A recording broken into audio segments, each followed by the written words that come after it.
আসসালামু আলাইকুম সবাইকে। সবাইকে শুনতে পাচ্ছ কিনা এবং স্ক্রিন ক্লিয়ার দেখতে পাচ্ছ কিনা একটু জানাও ভাইয়েরা চ্যাট বক্সে। অনেকেই দেখতে পাচ্ছি চ্যাট বক্সে সালাম দিচ্ছে। ওয়ালাইকুম সালাম। হ্যাঁ, মুন্না ৬টা অলরেডি বেজে গেছে। আমরা এখনই ক্লাস শুরু করে দিব। ওকে? হ্যাঁ, সবাই ক্লিয়ার দেখতে পাচ্ছ? কোনো প্রবলেম হচ্ছে না। আমরা এখনই শুরু করে দিব। আজকে তোমাদের একটা লেকচারের উপরে ক্লাস হবে। তোমরা হয়তো সবাই জানো যে তোমাদের আজকে চ্যাপ্টার ওয়াইজ একটা এক্সাম আছে। তোমরা কি সবাই দিছো? না এখনো কারো বাকি আছে একটু জানাও।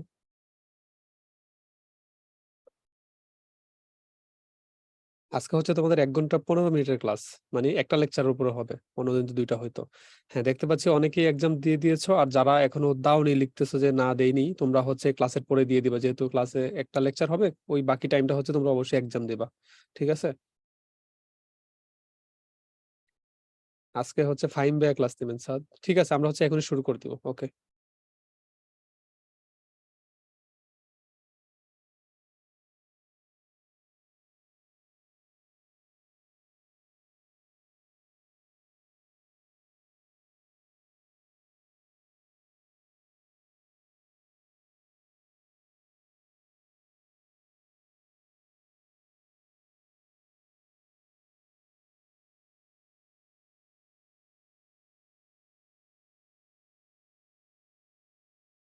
অ্যাপে ঢুকবো ভাই।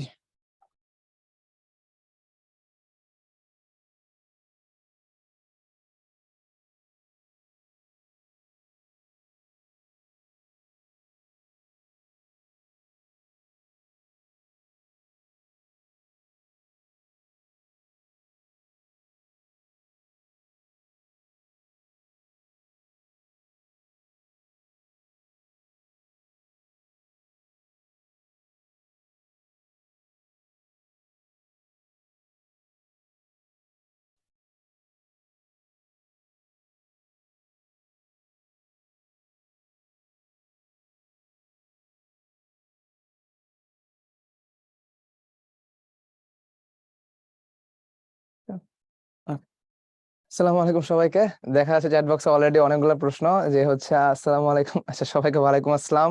ভাইয়া ভালো আছি, আশা করি তোমরা ভালো আছো। তোমরা মিস করেছো জেনে ভালো লাগলো। ভাইয়া তোমাদেরকে অনেক মিস করেছি। এই তো সমস্যা নেই, অনেকদিন পর দেখতে পারছো, এতেই হবে। আমরা আসলে ক্লাসটা শুরু করে দেই। হ্যাঁ, আচ্ছা, ইয়েস, আমরা অনেকদিন পরে ক্লাস নিতে আসছি। হোপফুলি আজকে ক্লাস ভালো হবে এবং তোমাদের অনেক ক্লাস নিবো আমি পড়ো। আচ্ছা, আসো। সো এতদিন কই ছিলাম? পরীক্ষা দিচ্ছিলাম, একটু ব্যস্ত ছিলাম, এই আর কি। এখন আবার ব্যস্ততা কমছে, এখন আবার আসছি। আচ্ছা, সো আজকে আমাদের যে পড়াশোনা, সেই পড়াশোনা হচ্ছে কাজ শক্তি ক্ষমতার উপরে। সো আমি যদি এখান থেকে বলে দিই যে কাজ করতে শক্তি ক্ষমতার উপর পড়াশোনা আমরা করবো আজকে। এবং তোমরা অলরেডি জানো যে তোমাদের ক্লাসগুলো যেরকম হয়। সো আমি যদি তোমাদেরকে আরেকবার একটু বলে দিই, চেষ্টা করবো সবাই একটু ক্যালকুলেটর হাতে নিয়ে থাকতে, যাতে আমি যখন একটা প্রশ্ন অ্যান্সার করতেছি তোমরা আমার সাথে সাথে সেই জিনিসটা অ্যান্সার করতে পারো এবং আমাকে চ্যাট বক্সে আগে আগে জানিয়ে দিতে পারো যে ভাই কত আসলে আসছে। আচ্ছা, পরিচয়। ঠিক আছে, আমি ভাবছিলাম যে শুরুতে ভেক্টর ক্লাস নিয়ে তোমরা সবাই জানো। আচ্ছা স্যার, আমি হচ্ছে ফাহিম ফয়সাল। আপাতত আছি বুয়েট ট্রিপলিতে। তার আগে ছিলাম নটরডেম কলেজ, তার আগে ছিলাম মতিঝিল আইডিয়াল স্কুল। এই হচ্ছে আমার সম্পূর্ণ বংশ পরিচয়। আর কি, আজকে রাগ করবো না, সমস্যা নেই, ইনশাল্লাহ তোমাদের সাথে ভালো ব্যবহার করা হবে। চলো ক্লাস শুরু করি তাহলে। তাহলে আমাদের কাজ কর্মী সপ্তাহ একদম প্রথম লেকচার, এবং আমরা এই লেকচারে কাজ কি সেটা জানবো এবং সেখান থেকে আস্তে আস্তে আগাবো। সো ফার্স্ট স্লাইডে যাই। প্রথমে তোমাদের অন্য সব ক্লাসের মতো বাড়ির কাজ সলভ করানো হবে। অর্থাৎ আমাদের যে বাড়ির কাজটা ছিল আগের ক্লাসে, সেটা আমরা দেখি। তাহলে এখানে একটা চাকার ভর দেওয়া আছে 40 কেজি। তাহলে একটা ভর জানি। একটা জড়তার ভ্রামক দেওয়া আছে 4000 কেজি/মিটার স্কোয়ার। তাহলে এখানে একটা আই দেওয়া আছে। চাকাটা মিনিটে 120 বার ঘোরে এবং এক ব্যক্তি সেই চাকাটাকে থামানোর জন্য 1.5 মিনিটে থামাইতে চাচ্ছে। তাহলে একটা টি দেওয়া আছে। এন্ড সেই থামানোর জন্য সেই যে টর্ক প্রদান করছে, সেই টর্কটা হচ্ছে 400 নিউটন মিটার। তাহলে আমাদেরকে প্রথম প্রশ্নে বলছে যে ভাই, এখান থেকে কৌণিক ভরবেগটা কত। তাহলে এই এল জিজ্ঞেস করা হয়েছে আমাদেরকে। তাহলে এল বের করতে হলে কি করতে হয়? এল বের করার simple formula, and that is I omega. I তো আমি সরাসরি জানি, ওমেগাটা আমি সরাসরি জানি না। তাহলে ওমেগাটা একটু কষ্ট করে বের করে আনতে হবে। চলো তো ওমেগাটা বের করে ফেলি। তাহলে ওমেগা বের করার জন্য আমরা কি করব? আমরা বলবো ওমেগা হচ্ছে কৌণিক বেগ। তাহলে কৌণিক বেগ হচ্ছে কৌণিক সরণের পরিবর্তন বাই সময় পরিবর্তন। যে কোনো বেগের ক্ষেত্রে এটা সত্য, সরণের পরিবর্তন বাই সময় পরিবর্তন। যেহেতু এটা কৌণিক বেগ, সেহেতু এটা কৌণিক সরণের পরিবর্তন বাই সময় পরিবর্তন। তাহলে এই জায়গা থেকে আমরা বলতে পারি যে একটা মানুষ যদি একটা চাকাকে 120 বার ঘোরায়, তাহলে এই 120 বার ঘোরালে আসলে ওর কৌণিক সরণটা কত হয়? 120 বার ঘোরানোর যে কৌণিক সরণ, একবার ঘোরানোর কৌণিক সরণ 2 পাই রেডিয়ান, 120 বার ঘোরালে 2 পাই ইন্টু 120। সো এই কৌণিক সরণটাকে আমরা ব্যবহার করে ফেলতে পারি। যদি তুমি 120 বার একটা চাকাকে ঘোরাও তাহলে আমরা বলতে পারি যে তোমার কৌণিক সরণ হয়েছে আসলে 120 ইন্টু 2 পাই। এবং নিচে আমাদের সময় পরিবর্তন, এর সময়টা হচ্ছে মিনিট, তাহলে 1 মিনিট মানে 60 সেকেন্ড। তাহলে এখান থেকে আমরা ওমেগা পেয়ে যাব, কত পাবো দেখি চলো। তাহলে আমরা ওমেগা পেয়ে যাচ্ছি 120 ইন্টু 2 পাই ডিভাইডেড বাই 60। তাহলে এখান থেকে আমরা পাচ্ছি 4 পাই। তাহলে 4 পাই রেডিয়ান পার সেকেন্ড। তাহলে এইটা হয়ে গেল আমাদের কাছে ওমেগা। তাহলে ওমেগা জেনে ফেললে তো এবার এটা বের করার কোনো ব্যাপারই না। তাহলে তুমি সরাসরি লিখতে পারবা যে আই ইন্টু ওমেগা। তাহলে আই হচ্ছে তোমার কাছে 4000 আর ওমেগা আমরা বের করলাম 4 পাই। তাহলে আমাদের কাছে এটা হয়ে গেল 16000 পাই। সো এই হয়ে গেল আমাদের কৌণিক ভরবেগ, এবং কৌণিক ভরবেগ আমরা ঠাস করে বের করে ফেলছি। এখন যদি কৌণিক ভরবেগের একক বসানোর চেষ্টা করি তাহলে এখান থেকে তুমি বসাতে পারবা, এই পুরো জিনিসটার একক যদি বসায় দাও তাহলেই হয়ে যাবে। আচ্ছা, সো এই হচ্ছে আমাদের কৌণিক ভরবেগ। কারো কোনো সমস্যা আছে এই পর্যন্ত? পাই এর মান বসানিও, সমস্যা নাই তো? ওকে, তাহলে আশা করি সবাই সি। আচ্ছা, তাহলে অনেকদিন পরে তোমাদের সবার সি দেখতে পেয়ে ভালো লাগতেছে, সবাই যদি ক্লিয়ার হয়ে থাকো। ওকে, তাহলে চলো আমরা তাহলে এবার একটু সামনে আগাই। সো এখানে হচ্ছে এরপর আমাদেরকে বলছে যে এই চাকাটিকে আমরা নির্দিষ্ট সময় থামাতে পারবো কিনা। তাহলে আমরা অ্যাকচুয়ালি এই জিনিসটা হচ্ছে কিনা সেটা চেক করতে চাই। তাহলে যদি এই চাকাটাকে আমরা নির্দিষ্ট সময় থামাতে চাই তাহলে আমাদের প্রয়োগ করা টর্ক হচ্ছে এইটা, এবং এই টর্ক দিয়ে এই চাকাটা এই টাইমে থামতেছে কিনা সেটা আমরা চেক করে দেখবো। তাহলে প্রথমেই দেখো, একটা চাকাকে যদি থামাই দিতে চাও তাহলে সম্পূর্ণ থামায় দেওয়ার জন্য ওই চাকার আসলে কৌণিক বেগটা কত হওয়া উচিত।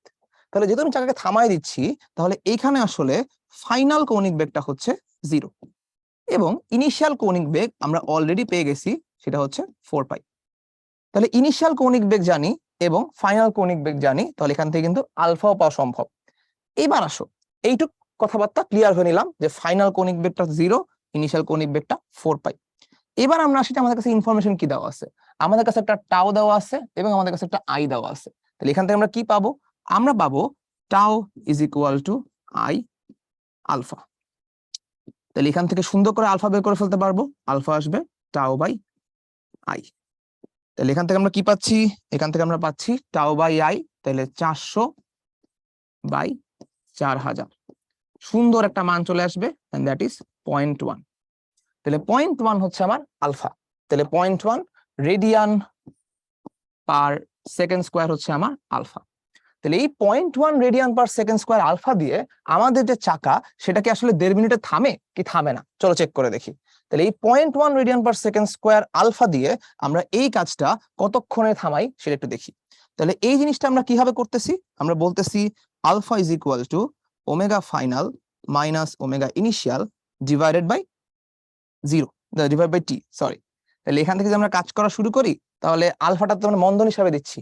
তাহলে এই কাজটা আমরা করতে চাইলে সুন্দর করে বলতে পারবো যে ভাই টি ইজ ইকুয়াল টু, তাইলে এই জায়গায় ওমেগা ফাইনাল ওমেগা ইনিশিয়াল যেহেতু উল্টা করে দেওয়া, সেখানে বলা যাচ্ছে যে এই দুটোর মধ্যে যে পার্থক্য সেটা হবে 0 - 4 পাই। আর এই আলফাটাকে যদি আমরা মন্দন হিসাবে প্রয়োগ করি তাহলে এখানে আমরা দিয়ে দিব -0.1। তাহলে এখানে আমাদের কাছে কত আসতেছে? আমাদের কাছে আসতেছে 4 পাই বাই 0.1, সেটা হচ্ছে আমাদের কাছে 40 পাই। তাহলে 40 পাই হচ্ছে 125.66 সেকেন্ডস। এটাকে যদি মিনিটে নিয়ে যাই তাহলে মিনিটে নিয়ে গেলে এটা হয়ে যাবে আমাদের কাছে 2 মিনিটের মতো। তাহলে অলমোস্ট 2 মিনিটের মতো আমাদের লেগে যাবে। তাহলে ভাই 2 মিনিটে থামাইলে কি হবে? না, থামাইতে বসে আমাকে 1.5 মিনিটে, আমি থামাইলাম 2 মিনিটে, হইলো না তো।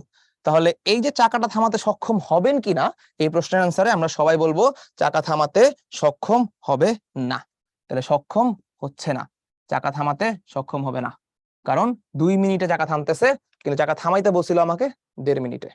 আশা করি এই প্রশ্নটা সবাই ক্লিয়ার। একটু সি লিখে দাও তো, যেহেতু মানে বাড়ির কাজ, এটা নিয়ে আমি অনেক বেশি আলোচনা করব না, করে দিলাম, দেখি একটু সবাই ক্লিয়ার কিনা।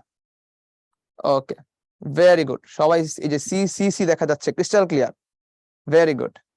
এইচএসসি এক্সামে অবশ্যই তোমাকে একটা স্কোর দিবে, এটা নিয়ে কোনো সমস্যা নাই। ওকে, তাহলে যেহেতু সবাই সিসি হয়ে গেছো তাহলে চলো আমরা আজকের অ্যাকচুয়াল লেকচারে যাই। তাহলে আজকের ফার্স্ট লেকচার হচ্ছে এখানে, যেখানে আমরা বুঝবো কাজ জিনিসটা আসলে কি। আমরা যদি কাজ পড়তে যাই তাহলে কাজ নিয়ে আমরা অনেক ছোটবেলা থেকে পড়াশোনা করতেছি, এবং সেই পড়াশোনাটা অনেকটা এরকমই ছিল যে ভাই বল এবং বলের দিকের যে সরণ, এই দুইটার গুণফল হচ্ছে কাজ। তাহলে কাজ পড়ার জন্য তোমার দুটো জিনিস লাগবে, এক হচ্ছে বল এবং আরেকটা হচ্ছে বলের দিকের সরণ। এই জিনিসটা খুব ইম্পর্টেন্ট, কারণ সব সময় তোমার সরণটা বলের দিকে নাও হতে পারে, বলের দিক থেকে একটু এদিক ওদিকও হতে পারে। তাহলে বলের দিক থেকে যদি এদিক ওদিক হয়ে যায় তখন কি হবে, সেই প্রশ্নটার অ্যান্সার আমরা এখন 11 এসে পড়বো। আগে তোমরা দেখছো এফ ইন্টু এস করে দিলেই আসলে কাজ পেয়ে যাও। এখন দেখবা সবসময় এফ ইন্টু এস নাও হইতে পারে, বলের দিকেই সরণ হবে এমন কোনো কথা নেই। তাহলে মনে করো এই যে ট্রলি ব্যাগ এই লোকটা ঠেলতেছে, তাহলে এই লোকটার ঠেলা এই ট্রলি ব্যাগের মধ্যে তোমাদের কাছে ব্যাপারটা বেশ ক্লিয়ার, যে বলটা দেওয়া হচ্ছে কিন্তু উপরের দিকে। এই লোক যে হাত দিয়ে বল প্রয়োগ করতেছে, সো এই হাত বরাবর হচ্ছে তার বলটা, তাই না? কিন্তু ট্রলি ব্যাগ সরতেছে কোন দিকে? ট্রলি ব্যাগ তো সরতেছে এই বরাবর। তাহলে সরণ আর বলের কিন্তু দিক একদম এক হইলো না, এদের মাঝখানে একটা অ্যাঙ্গেল ক্রিয়েট হয়ে গেছে। তাহলে আমি যদি বলি সরণ এবং বলের মাঝখানের অ্যাঙ্গেল থিটা, তাহলে এবার আমরা একটু দেখি যে এই জায়গা থেকে আমরা কাজ কিভাবে বের করি। তাহলে এখান থেকে তুমি দুইভাবে কাজ বের করতে পারো। সহজ একটাই লক্ষ্য, লক্ষ্য হচ্ছে বল এবং সরণের দিক একই হইতে হবে। আমরা এই কাজটা দুইভাবে করতে পারি। এক, আমরা করতে পারি সরণকে টান দিয়ে বলের দিকে নিয়ে যাব। দুই, আমরা করতে পারি বলকে টান দিয়ে সরণের দিকে নিয়ে আসবো। দুইভাবেই করে দেখতে পারো, অ্যান্সার একই আসবে। এই জায়গায় যে কাজটা করছে সেটা হচ্ছে সরণকে টান দিয়ে বলের দিকে নিয়ে গেছে। টান দিয়ে নিয়ে যাওয়া বলতে কি বুঝি? যারা ভেক্টর অনেক ভালো মতো আমাদের ক্লাসগুলো করছো তারা অলরেডি জানো যে টান দিয়ে নিয়ে যাওয়া বলতে আসলে উপাংশ বুঝাচ্ছি। তাহলে আমরা যেটা হিসাব করব সেটা হচ্ছে সরণের বল বরাবর উপাংশ কত, অথবা বলের সরণ বরাবর উপাংশ কত। তাহলে যদি আমরা চেক করি যে এই সরণের আসলে এই বল বরাবর উপাংশ কত, তাহলে খুব ক্লিয়ার হয়ে যাবে যে সরণটা আছে এখানে।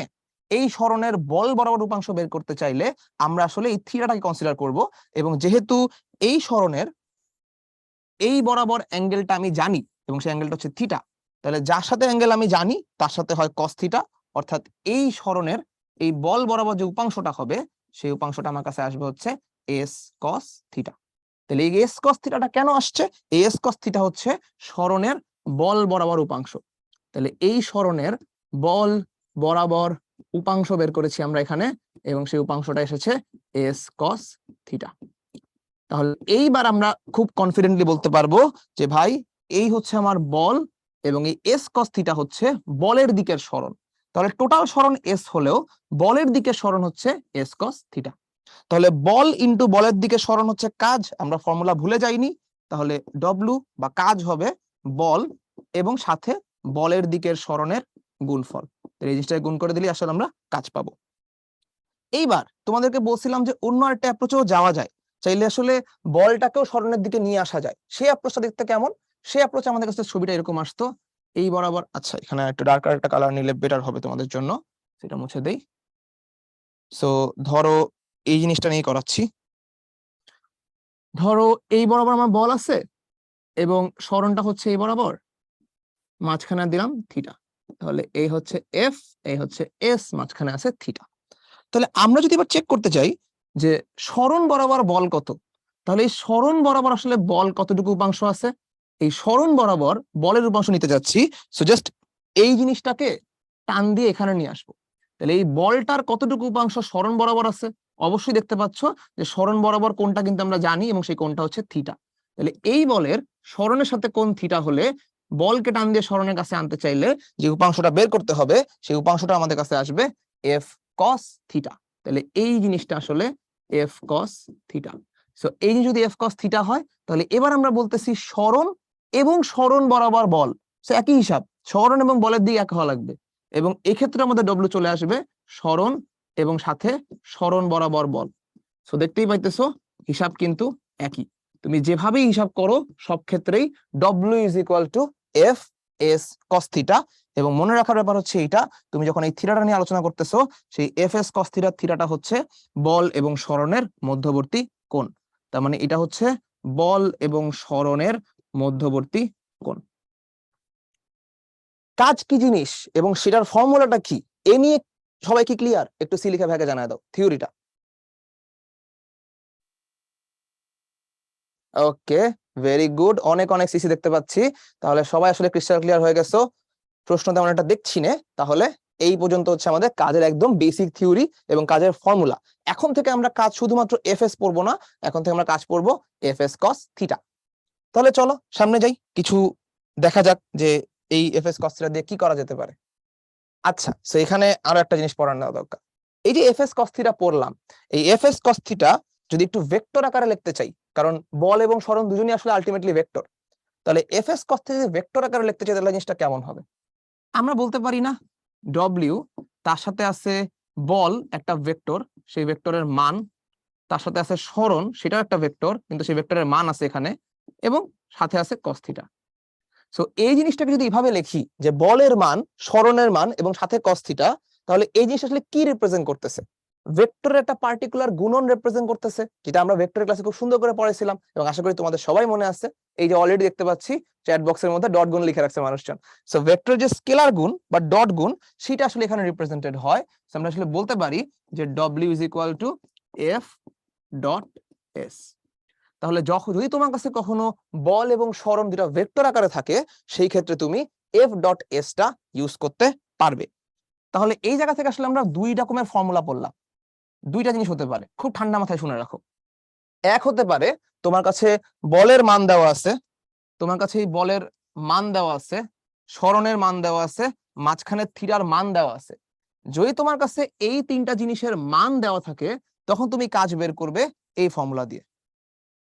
আরেকটা ঘটনা ঘটতে পারে, তোমার কাছে মনে করো দেওয়া আছে বল হচ্ছে 2i + 3j - 5k, সরণ মনে করো দেওয়া আছে 5k - 2i, দুইটাই ভেক্টর আকারে একক ভেক্টর দিয়ে রিপ্রেজেন্ট করে দেওয়া আছে। সেই ক্ষেত্রে তোমাকে এইটা ইউজ করতে হবে। এই ব্যাপারটা আশা করি সবার কাছে ক্লিয়ার। তাহলে চলো এই ম্যাথটা করতে যাওয়া যাক। তাহলে এইখানে আমাদের কাছে দেওয়া আছে যে এই জিনিসটা পড়ে রাখলাম আগে থেকে, যে কাজ কি জিনিস।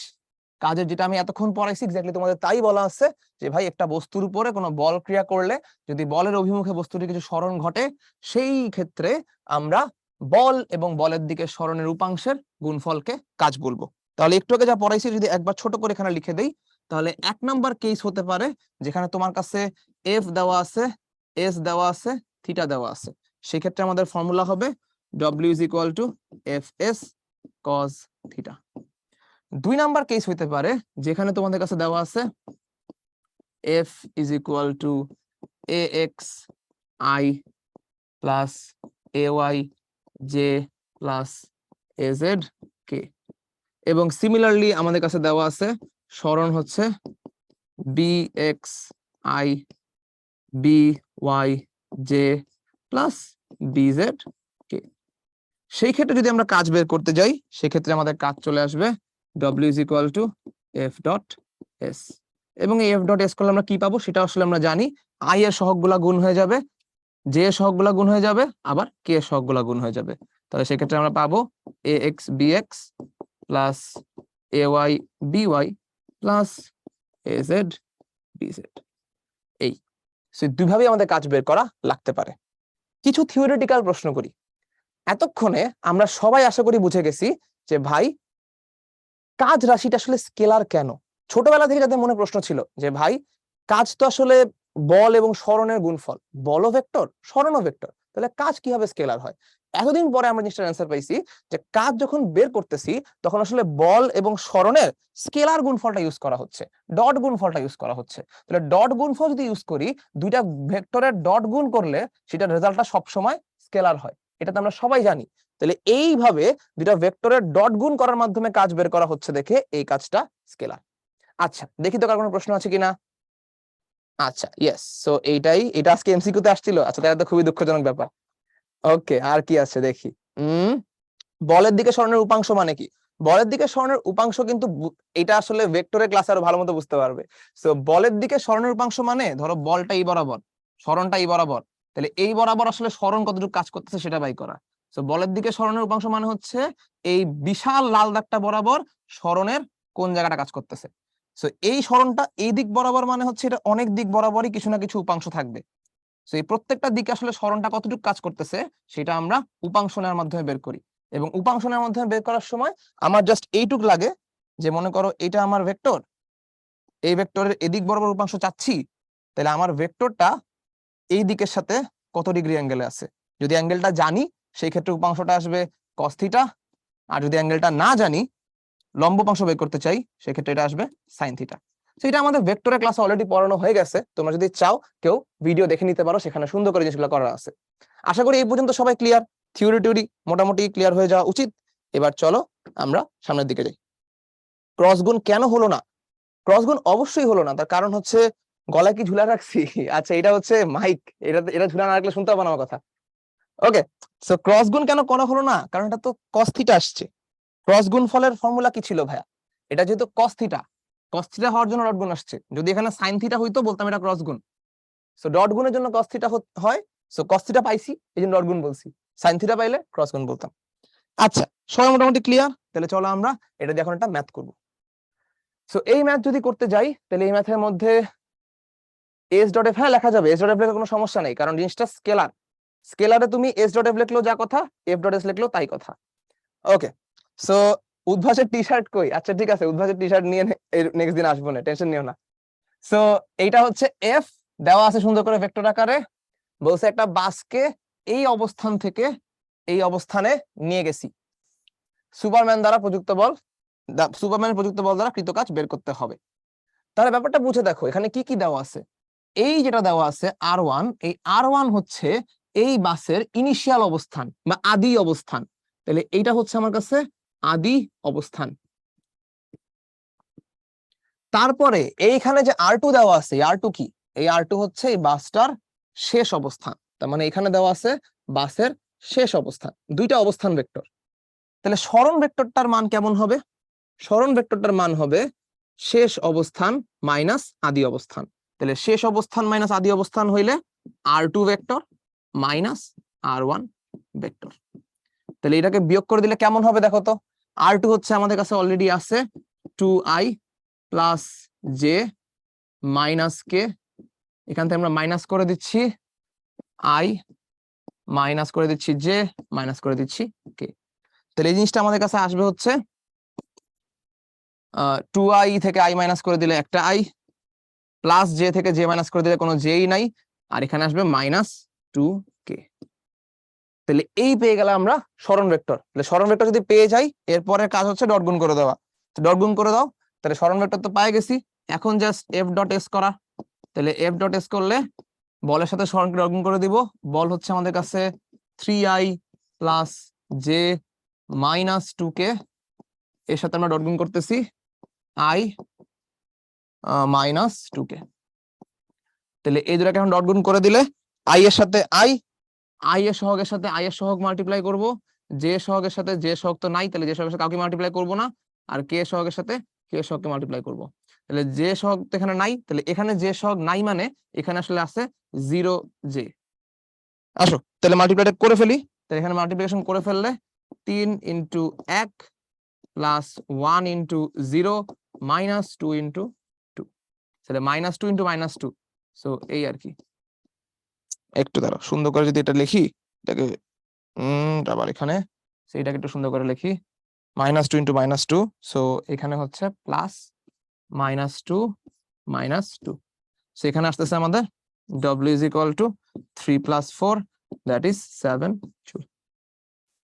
সো ম্যাথটা কিন্তু খুবই ইজি, সিম্পলি ডট গুণ। অলরেডি সবাই অ্যান্সার দিয়ে বসে আছে, দেখি একটু। হ্যাঁ, সবার আগে এটার অ্যান্সার দিছে হচ্ছে, এটা সবার আগে অ্যান্সার দিছে সিয়াম, কিন্তু সিয়াম ভুল অ্যান্সার দিছে। তারপরে তটিনী, সামি, রুকাইয়া, জোহরা, অনেক অনেক মানুষ আসলে ঠিক অ্যান্সার দিছে। এখন আসলে নাম পড়ে শেষ করা যাচ্ছে না। সো অনেক মানুষের নাম আগে ঠিক অ্যান্সার বের করে বসে আছো। সো ম্যাথটা কিন্তু খুবই ইজি, কিন্তু স্টিল ম্যাথটা ইম্পর্টেন্ট। বিভিন্ন জায়গায় এমসিকিউ তো আসে, মাঝে মাঝে দু একটা রিটেন জায়গায় তুমি পেয়ে যেতে পারো। সো কাজ বের করতে বললে ডট গুণ করা লাগতে পারে, এই জিনিসটা মাথায় রাখতে হবে যদি ভেক্টর আকারে বল এবং সরণ দেওয়া থাকে। এই ম্যাথ সবাই ক্লিয়ার আশা করি। একটু সি লিখে ভাগে জানা দাও, তাহলে ভাই আগাবে। এই তো অসংখ্য সি দেখতে পাচ্ছি, কোনো প্রশ্ন নাই। তাহলে চলো আমরা সামনে যাই। তাহলে এবার আমাদের কাছে আরেকটু এক লেভেল উপরে গাণিতিক প্রবলেম আছে।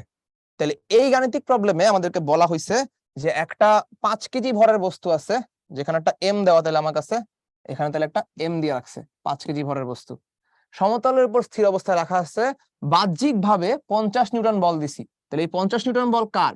এই 50 নিউটন বল হচ্ছে এজেন্টের। তাহলে একটা এজেন্ট বাইরে থেকে 50 নিউটন বল দিছে, 5 সেকেন্ড ধরে বল প্রয়োগ করছি, ভালো কথা। তাই একটা টিও দেওয়া আছে। এখন বলছে রাস্তাটার উপরে যে ঘর্ষণ বল আছে, রাস্তা যে ঘর্ষণ বল দিচ্ছে সেটার মান হচ্ছে 15 নিউটন। তাহলে এখানে একটা ঘর্ষণ বল দেওয়া এফ কে, নির্ণয় করতে হবে অনেকগুলা কৃতকাজ। তাহলে ছবিটা একটু আঁকি, একটু জায়গা সংকটের কারণে আমি পরের পেজে ছবিটা আঁকবো, কারণ পরের পেজটা হচ্ছে আমি মেইনলি ম্যাথটা করাবো তোমাদেরকে। তাহলে এখানে যদি ছবিটা আঁকি তাহলে আমি বলতে পারবো যে ভাই এখানে একটা বস্তু আছে, তাহলে মনে করো এইখানে একটা বস্তু, শেপ নিয়ে নি তাহলে আমার একটু সুবিধা হবে, স্কোয়ার দিলাম। তাহলে এই মনে করো একটা বস্তু, এই বস্তুর উপরে তাহলে এখন আমরা বল প্রয়োগ করতে যাচ্ছি। তাহলে আমি যদি এখানে বলি এইটার উপর একটা বাহ্যিক বল দেওয়া হয়েছে, বাহ্যিক বল দেওয়া হয়েছে এই বরাবর, ঘর্ষণ বল আছে উল্টা দিক বরাবর, ওজন আছে বস্তুটার, সরি, এই বস্তুটার ওজন আছে এবং সেই ওজনটা আছে হচ্ছে, এই বস্তুটার একটা ওজনও আছে, সেই ওজন আছে নিচের দিকে, এবং এই বস্তুর উপরে একটা অভিলম্ব প্রতিক্রিয়া বল কাজ করবে, সেটা কাজ করবে উপরের দিকে। তো হয়তো খুব একটা সোজা হয় না, কিছু বাঁকা তারাও হয়েছে, বাট তোমরা বুঝে নিও যে কোনটা কোন দিক কাজ করতেছে। আচ্ছা, সো এইটা একটু বেশি বাঁকা হয়ে গেছে, এটাকে সোজা করে দেই। সো এখানে হচ্ছে আমাদের কাছে এই বস্তু, তাইলে ওর উপরে একটা কাজ করতেছে এই বরাবর অভিলম্ব প্রতিক্রিয়া। আচ্ছা, সেই হচ্ছে আমাদের বস্তু।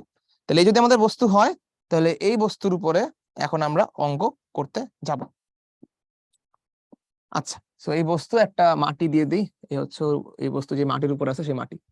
তাহলে এখন বাহ্যিক বল প্রয়োগ করছি কত, এজেন্টের ফোর্স, এবং সেই এজেন্টের ফোর্স হচ্ছে 50 নিউটন। এরপর আমাদের কাছে আছে পিছনে ঘর্ষণ বল, ঘর্ষণ বলটা কত, ঘর্ষণ বলটা হচ্ছে 15 নিউটন। উপরের দিকে আছে অভিলম্ব প্রতিক্রিয়া আর, নিচের দিকে আছে ওজন এম জি। এই হচ্ছে বস্তুর হিসাব নিকাশ। সো এইটুকু আমাদের কাছে ম্যাপটার মধ্যে আসলে দেওয়া।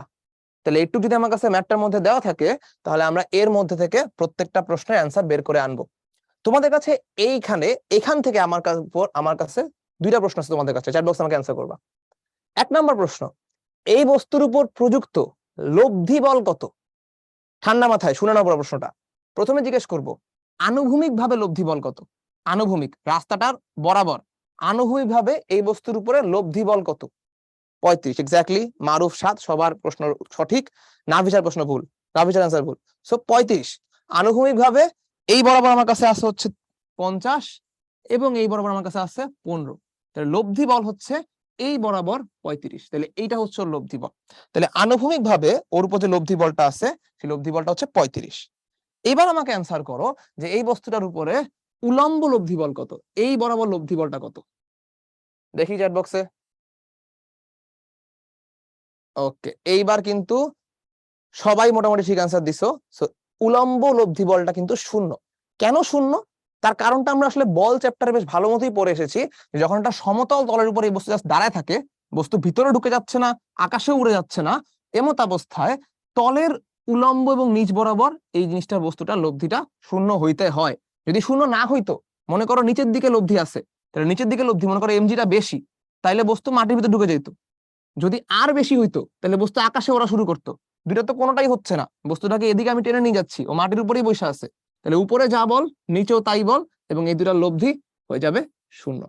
তাহলে উলম্বে কোনো লব্ধি নাই, শুধুমাত্র আনুভূমিক একটা লব্ধি আছে, এবং সেই আনুভূমিক লব্ধিটা হচ্ছে আমার কাছে 35 নিউটন। এটা তোমরাই আমাকে বলছো। তাহলে এর উপর যে লব্ধি বল, রেজাল্টেন্ট ফোর্স, সেটা হচ্ছে 35 নিউটন। এবং মজার ব্যাপার হচ্ছে এই যে লব্ধি বলটা আছে, এই লব্ধি বলের কারণেই বস্তু ত্বরণ হবে, সরণ হবে, সকল গতি লব্ধি বলের কারণে হবে।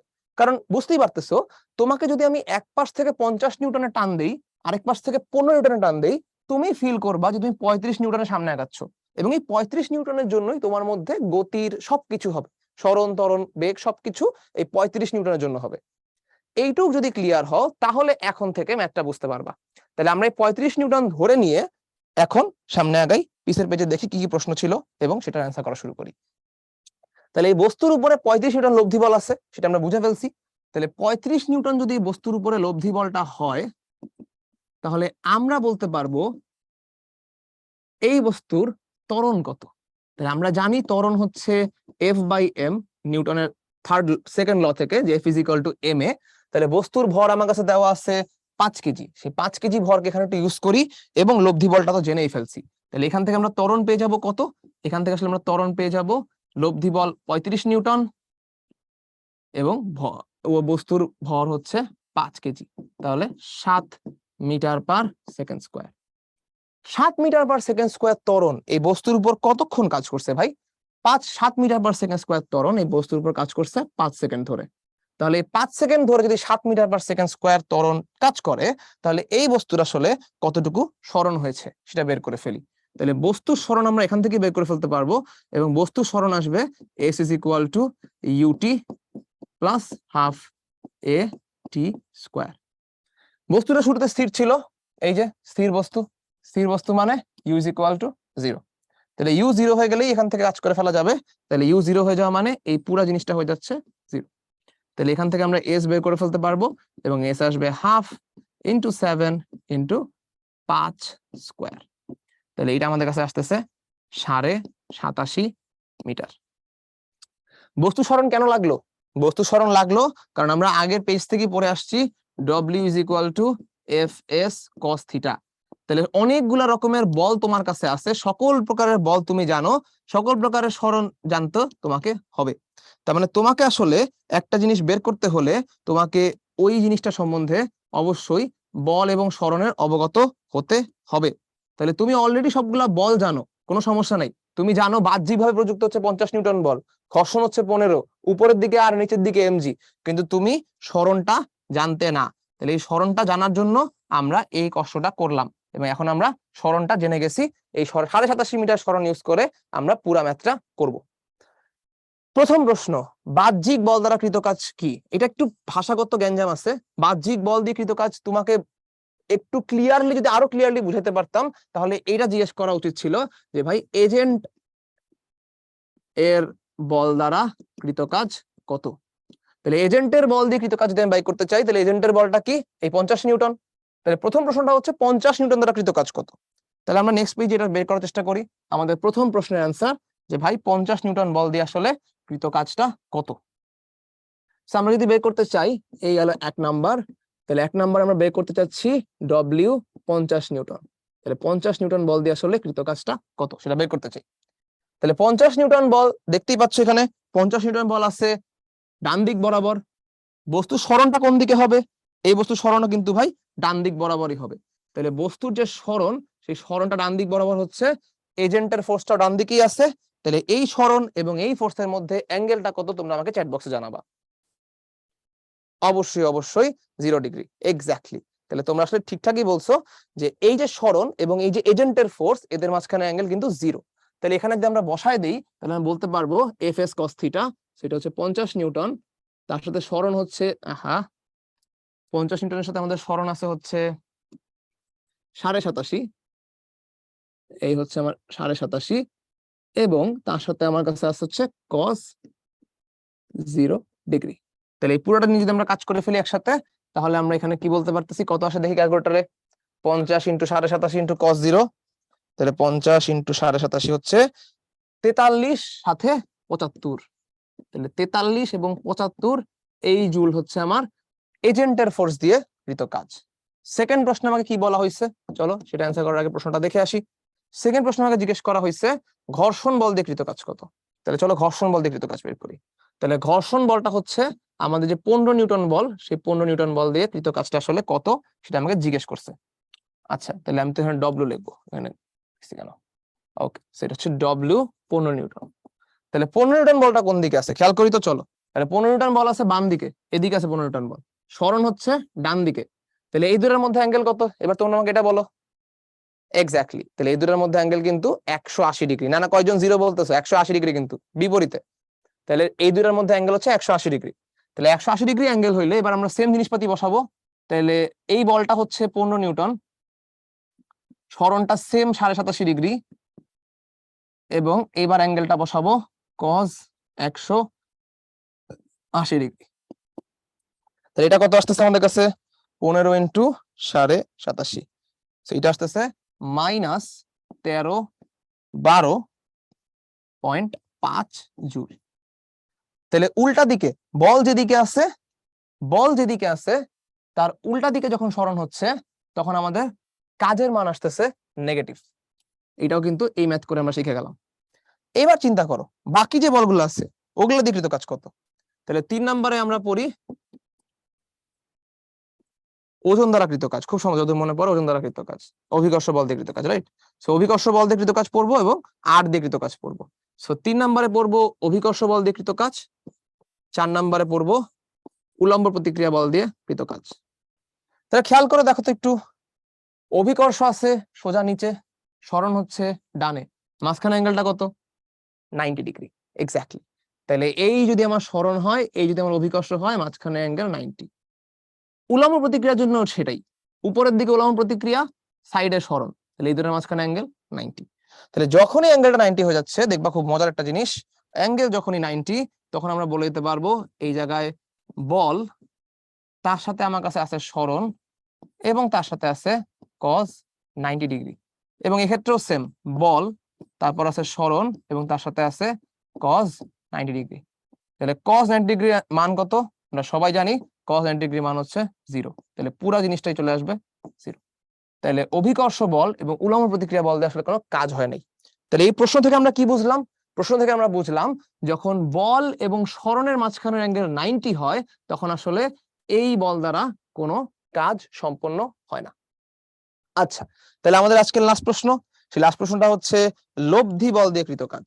তাহলে লব্ধি বল দিয়ে কৃত কাজ পড়ি, আজকের লাস্ট প্রশ্ন না, এই ম্যাথের লাস্ট প্রশ্ন, দুঃখিত তোমাদের আশা বাড়িয়ে দেওয়ার জন্য। সো এখানে আমাদের কাছে আছে 5 নম্বর প্রশ্ন, যেখানে আমরা পড়বো লব্ধি বল দিয়ে কৃত কাজ। তাহলে লব্ধি বল দিয়ে কৃত কাজ যদি পড়ি, তাহলে আমরা বলবো ডব্লিউ রেজাল্টেন্ট। তাহলে ডব্লিউ রেজাল্টেন্ট হচ্ছে এফ আর, তার সাথে এস, তার সাথে কস থিটা। তাহলে লব্ধি বলটা কত? লব্ধি বলটা 35। সরণটা কত? সরণটা হচ্ছে 87.5। আচ্ছা, এবার আসো থিটা কত। সো লব্ধি বলটা কাজ করতেছে এই বরাবর, সরণও কাজ করতেছে এই বরাবর, এই দুটা একই দিকে কাজ করতেছে, সো থিটা হচ্ছে 0 ডিগ্রি, ঠিক যেমন প্রথমটার জন্য তোমরা আমাকে বলছিলা, সেখানে কজ হয়ে যাবে 0। তাহলে এই গুণটা এখন আমরা দিয়ে দিই, 35 এর সাথে 87.5 গুণ চলে আসবে 3062.5 জুল। এইবার একটা মজার জিনিস দেখি, যেহেতু কাজ একটা স্কেলার রাশি, সবসময় এই লব্ধি কাজটা, এই যে লব্ধি কাজ, এই লব্ধি কাজটা সবসময় আসবে ওর উপর প্রযুক্ত সবগুলা বল দিয়ে কৃত কাজের যোগফল। একটু চেক করে দেখো তো, তোমাদের একটু চেক করতে দেই, এটা চেক করে দেখো আসে কিনা। ডব্লিউ রেজাল্টেন্ট, এটা বের করতে চাচ্ছি আমরা এইভাবে, সবগুলা বল দিয়ে কৃত কাজ। তাহলে প্রথমটা হচ্ছে ডব্লিউ 50 নিউটন, তারপরটা হচ্ছে ডব্লিউ তারপরটা হচ্ছে ডব্লিউ 15 নিউটন, তারপরটা হচ্ছে ডব্লিউ এমজি, এন্ড লাস্টলি হচ্ছে ডব্লিউ আর। তাহলে এই 4টা বলের যদি যোগ করে দাও কত আসে দেখো তো, 4টা বলের রেজাল্ট এখানে দেওয়া আছে, দেখবা সুন্দর করে এই 4টা বল দিয়ে কৃত কাজ যোগ করে তোমরা আসলে ওই 3062 পাবা। সো এইটাও যোগ করে দেখলেও তোমরা 3062.5 জুলি পাবা। যেহেতু একটা স্কেলার রাশি, সো এটা লব্ধিতে কোনো প্রকারের ভেক্টরের হিসাব নিকাশ নাই, তুমি ঠিক সরাসরি যদি যোগ করে দাও সবগুলা বল দিয়ে কৃত কাজ, তুমি এমনি লব্ধি কাজ পেয়ে যাবা। সো লব্ধি কাজ বের করার দুইটা উপায়, একটা হচ্ছে লব্ধি বলের দ্বারা কৃত কাজ বের করতে পারো, লব্ধি বল দিয়ে কৃত কাজ, অথবা সবগুলা বল দিয়ে কৃত কাজ যোগ করে দিতে পারো। দুইভাবেই আমরা লব্ধি কাজটা বের করতে পারি, টোটাল কাজটা বের করতে পারি। এবং এটা খুবই সিম্পল, তোমাকে এই বরাবর কাজ করা হয়েছে কিছু এবং এই বরাবর কাজ করা হয়েছে কিছু, দুইটা কাজকে যোগ করে দিলে তুমি পেয়ে যাবে আসলে টোটাল কাজ। এই সিম্পল হিসাবটা এখানে করা হয়েছে। এই ম্যাথটা নিয়ে কার কোনো সমস্যা? এস এর মান কেন চেঞ্জ হবে না? কারণ বস্তু সরণ তো একবার একই হয়েছে, আমি টোটাল সিস্টেমটার জন্য বস্তু সরণ পাইছি 87.5। সো এই বল দ্বারা সরণ 87.5, এইটা দিয়ে বলো মানে সরণ 87.5, এইটার সরণ 87.5, এইটার সরণ 87.5, এই টোটাল 4টা বল কাজ করার কারণে বস্তু সরণ হয়েছে 87.5। তাহলে প্রত্যেকটা বল দিয়ে কৃত কাজ বের করতেছি। তার মানে চিন্তা করে দেখো ব্যাপারটা অনেকটা এরকম, যে ঘর্ষণ বল অনেক চেষ্টা করছিল আমাকে আটকায় রাখার, ও 15 নিউটন বল দিয়ে চেষ্টা করছে আমাকে আটকায় রাখার, কিন্তু আমি যেহেতু অনেক বেশি বল দিছি সেহেতু আটকায় রাখা সত্ত্বেও নিয়ে গেছি। তাহলে আমার আসলে এই দুইটা বলের মারামারি করার ফলে টোটাল সরণটা হয়েছে 87.5। এখানে এই বল দিয়ে কৃত কাজ আছে, আবার এখানে এই বল দিয়ে কৃত কাজও আছে, এবং দুইটার যোগ বিয়োগ করলে তুমি আসলে টোটাল কাজটা পাবা, এই বস্তুর টোটাল কাজ। সো এই 4টা বল একসাথে কাজ করার কারণে সরণ এটা হয়েছে, এবং এই সরণ সবগুলোর মধ্যে একই থাকবে। আশা করি তোমার প্রশ্নের অ্যান্সার তুমি পেয়ে গেছো। ওকে, ভেরি গুড। আচ্ছা ঠিক আছে, সো আমরা এখন নেক্সট ম্যাচের দিকে চলে যাই তাহলে। আশা করি সবাই সি। আচ্ছা ঠিক আছে, আজান দিচ্ছে, কটা বাজে? আচ্ছা ঠিক আছে, তোমাদের আগে 3-4 মিনিট পরিয়ে আমি নামাজে ব্রেক দিয়ে দিব, তোমরা টেনশন নিও না। সো এখন আমরা নেক্সট ম্যাচে চলে আসছি। দেখো, আনুভূমিকের সাথে অ্যাঙ্গেল হচ্ছে theta is equal two 30 degree দেওয়া আছে, ছবিটা দেখতেই পাচ্ছ। এই বস্তুর উপরে একটু আমরা সকল কাজ বের করবো আবার আগের বারের মতোই। তাহলে আমরা যারা বল চ্যাপ্টারটা অনেক ভালো মতো পড়ছি, তাদের আসলে এই পড়াশোনাটা অলমোস্ট হয়ে গেছে। তারা আসলে জানি যে এখানে আসলে কোন বলটা কাজ করে। আমি যদি বলি এই বস্তুর উপরে ওজন আছে সোজা নিচে, কারো সারপ্রাইজ হওয়ার কোনো কারণ নাই, কারণ আমরা সবাই বল চ্যাপ্টারের মধ্যে আনুভূমিক তল ডিল করে আসছি। তাহলে এই ওজনটাকে যদি দুইটা উপাংশে ভাগ করি, তলের লম্ব বরাবর হবে একটা উপাংশ, তল বরাবর হবে আরেকটা উপাংশ। তাহলে এই অ্যাঙ্গেল 30 হইলে এই অ্যাঙ্গেলটাও 30। তাহলে আসলে এই উপাংশটা বরাবর অ্যাঙ্গেলটা আমি জানি।